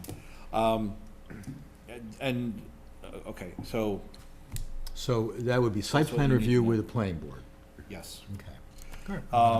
Other business, more other business, agenda for the workshop. So one of the things that came up in discussion between Michael and myself, while we were talking about this, was the idea that the planning board doesn't have any formal thresholds or things that would toss something into the minor site review. Other towns do have that. Do we feel that's something we should look at? Our only threshold is the word development, which we define as change of use or new use or Expansion of changes to the existing land and use. building. That's it. And whereas lots of other towns have a half a page of, lists and criteria. I mean, generally, this has worked fine for us because 95% of the time we know, but it's things like Bella's Ice Cream, Jenkins Court thing that I don't know, and that's why I have to ask the board. And so what I'm proposing is, rather than have a big discussion now, is we put that on the workshop's agenda, have a discussion about it then. Because things like Bella's Ice Cream Shop and all fell through because they didn't plan far enough in advance to come to us early enough to get the approval before the weather turned nice. I mean, but if there was a more streamlined process that gives businesses more flexibility to, change in demand. The other item was on a workshop. Now, Barbara, you had mentioned in one of your messages something about somebody who was looking at who would be willing to talk to us about solar. Oh, okay, well, that started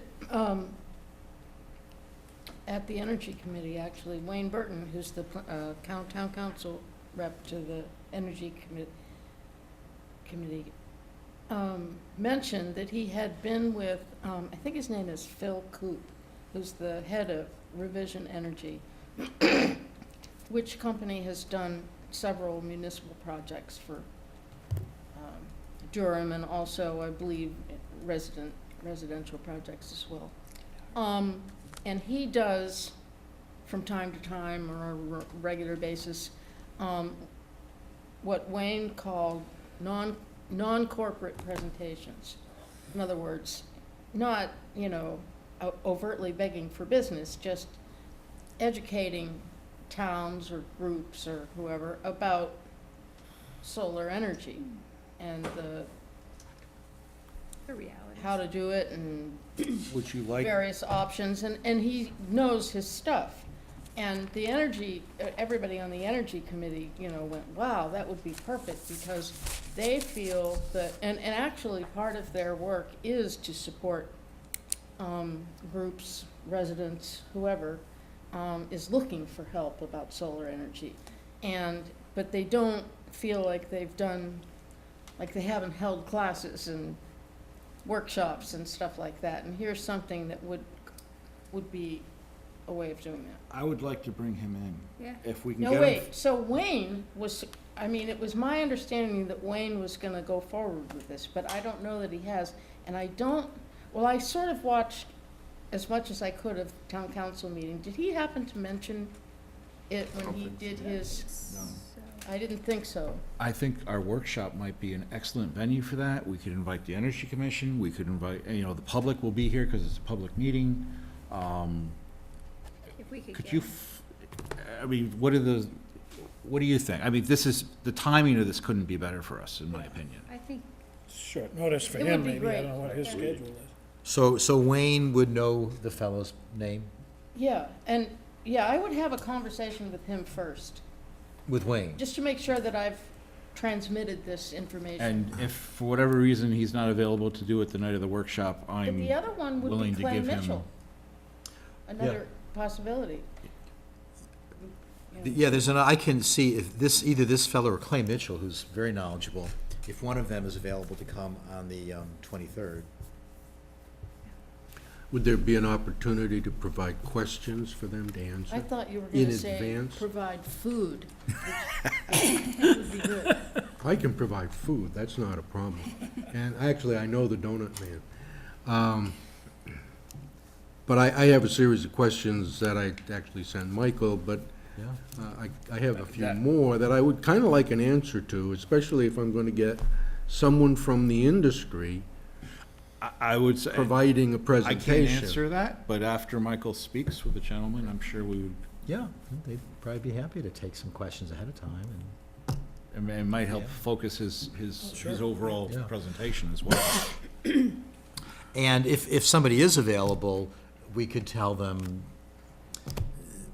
we're allocating an hour for it, give or take, or less, I mean. No, I got no problems I would say that expect a lively question and answer period afterward.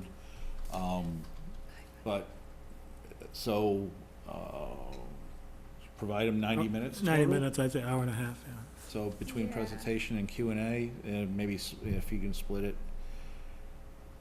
how he feels would be, whether it's 60-30, 45-45, you know, let him think that. And if we can provide him questions up front, then, and he can answer those during the presentation, then that, What's the topic of the presentation? it's, Everything you've ever wanted to know. Oh, let's not do that. It's about solar in general, or solar ordinance? Oh, no, it would be, I think it should be more, we're really interested, not, we're trying to write an ordinance, can you help us? But we're really interested we're in. trying to write an ordinance, and we need to understand what the various solar options are so that our ordinance addresses them properly. Given our demographics.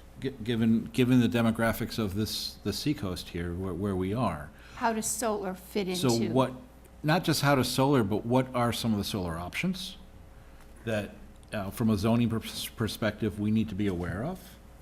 I mean, if we don't cover that, then we failed that night. And then, you know, I'd say use that as a starting point, and I would think it also, solar 101 would not be a bad thing. How much is 30 kilowatts? How much does a single family use? How does net metering work? how fast is the technology changing? Yeah, and what are some of the technologies that we may not be aware of? Is this individual a solar expert or a subject matter expert on it, or is this somebody who's expertise on zoning? No, it's on I'm solar. not sure that he could talk about zoning changes. The revision guy is an expert in the industry. Industry, Um, solar, yeah. Clay Mitchell is a professor of. Yeah, Clay is, So very knowledgeable about both. the expert does commercial solar as well, commercial solar enterprise type stuff. So from that perspective, he or his company at least needs to deal with various zoning issues, and I've seen various zoning issues around, so. But is it I- enterprise but- or is it housings? Revision yeah, does both, I think. don't they? I'm Because sorry. we're primarily interested in sort of private as opposed to enterprise. Revision does private, they did ours. Revision. Yeah. And that's who he's from, right? Is he But from I Revision? wouldn't restrict it just to residential. No, I'm not saying, but I don't want to hear a whole big presentation about enterprise, because. Yeah, Understood. more Our residential focus- use. From a zoning Yeah. perspective, our focus is primarily for residential uses, Yeah. but I mean, Small scale commercial. on my lake, I think have we seen might people be- put I think solar we- panels on a swim raft, Well, you know, you know? my I think husband's we- already looking at our garage, and I'm like, it's not gonna happen. I think we might be interested in community solar for folks in town who want to have solar, but they're not suited for it, and yet they want to have it, and that's something that, Yeah. It's also something we could do in Medbury. yeah. I was it's reading on usually that a little called- bit this afternoon. It's usually called community, but for some reason, we're calling it shared. Developments that would build around a solar. I mean, there's a Well, lot of, It's also a means for a multi-unit that doesn't have enough roof space to yeah. get solar, or to rent solar. I wonder what that meant. The expression on your face was so funny. Flip, and then you go, All right, it's 10:15. Do we have any more other business? Any more, I think the agenda for the workshop is probably full enough at this point. Yeah, Audrey asked, remember we looked at parking Parking. changes, and we met again, Audrey, what does April that and mean? I. I was curious. Parking is all. Well, remember in the zoning ordinance, we talked about other things we need to add back in. And then we deferred it back to the staff, and I've got something to bring back to you. So I can show you that at the workshop. Yeah, that would be fine. It's not a business meeting, but that just means we don't do projects. Or in we the could do zoning that at parking, we could do that another time. Put it on the last thing, and if we have time for it, we can hit it. So, if I can't get someone for solar, then all we have is the threshold of site review. We can talk about minor site review, that process too, maybe parking. Another thing Barbara had mentioned to me is just a general discussion of how are we doing? I don't want to do that anymore. You don't want to do that anymore, okay? No, I am a little concerned about the way our current zoning orgs work, because it does say, any sort of expansion of a facility has to come to the full board for a site review. It basically means there's nothing that staff can handle by themselves. And, so if we can't get a solar, somebody, a presenter for solar, we could, we definitely, I think, discussion for that if it's not already on the agenda. Because I don't think people have had time to think about what that means, and maybe if you have some examples of things that you think staff should be able to handle without a planning board review, that would give us something to think about. Yeah, and that includes that minor site process and all Right. that's related to that. Do you want, if any members have ideas after this meeting, do you want them to send us a note, or? Please, always open to ideas. And the workshop is one of the few places where we have flexibility generally in the agenda to take on last-minute ideas from the board. Motion to adjourn. Second that. All in favor? Aye.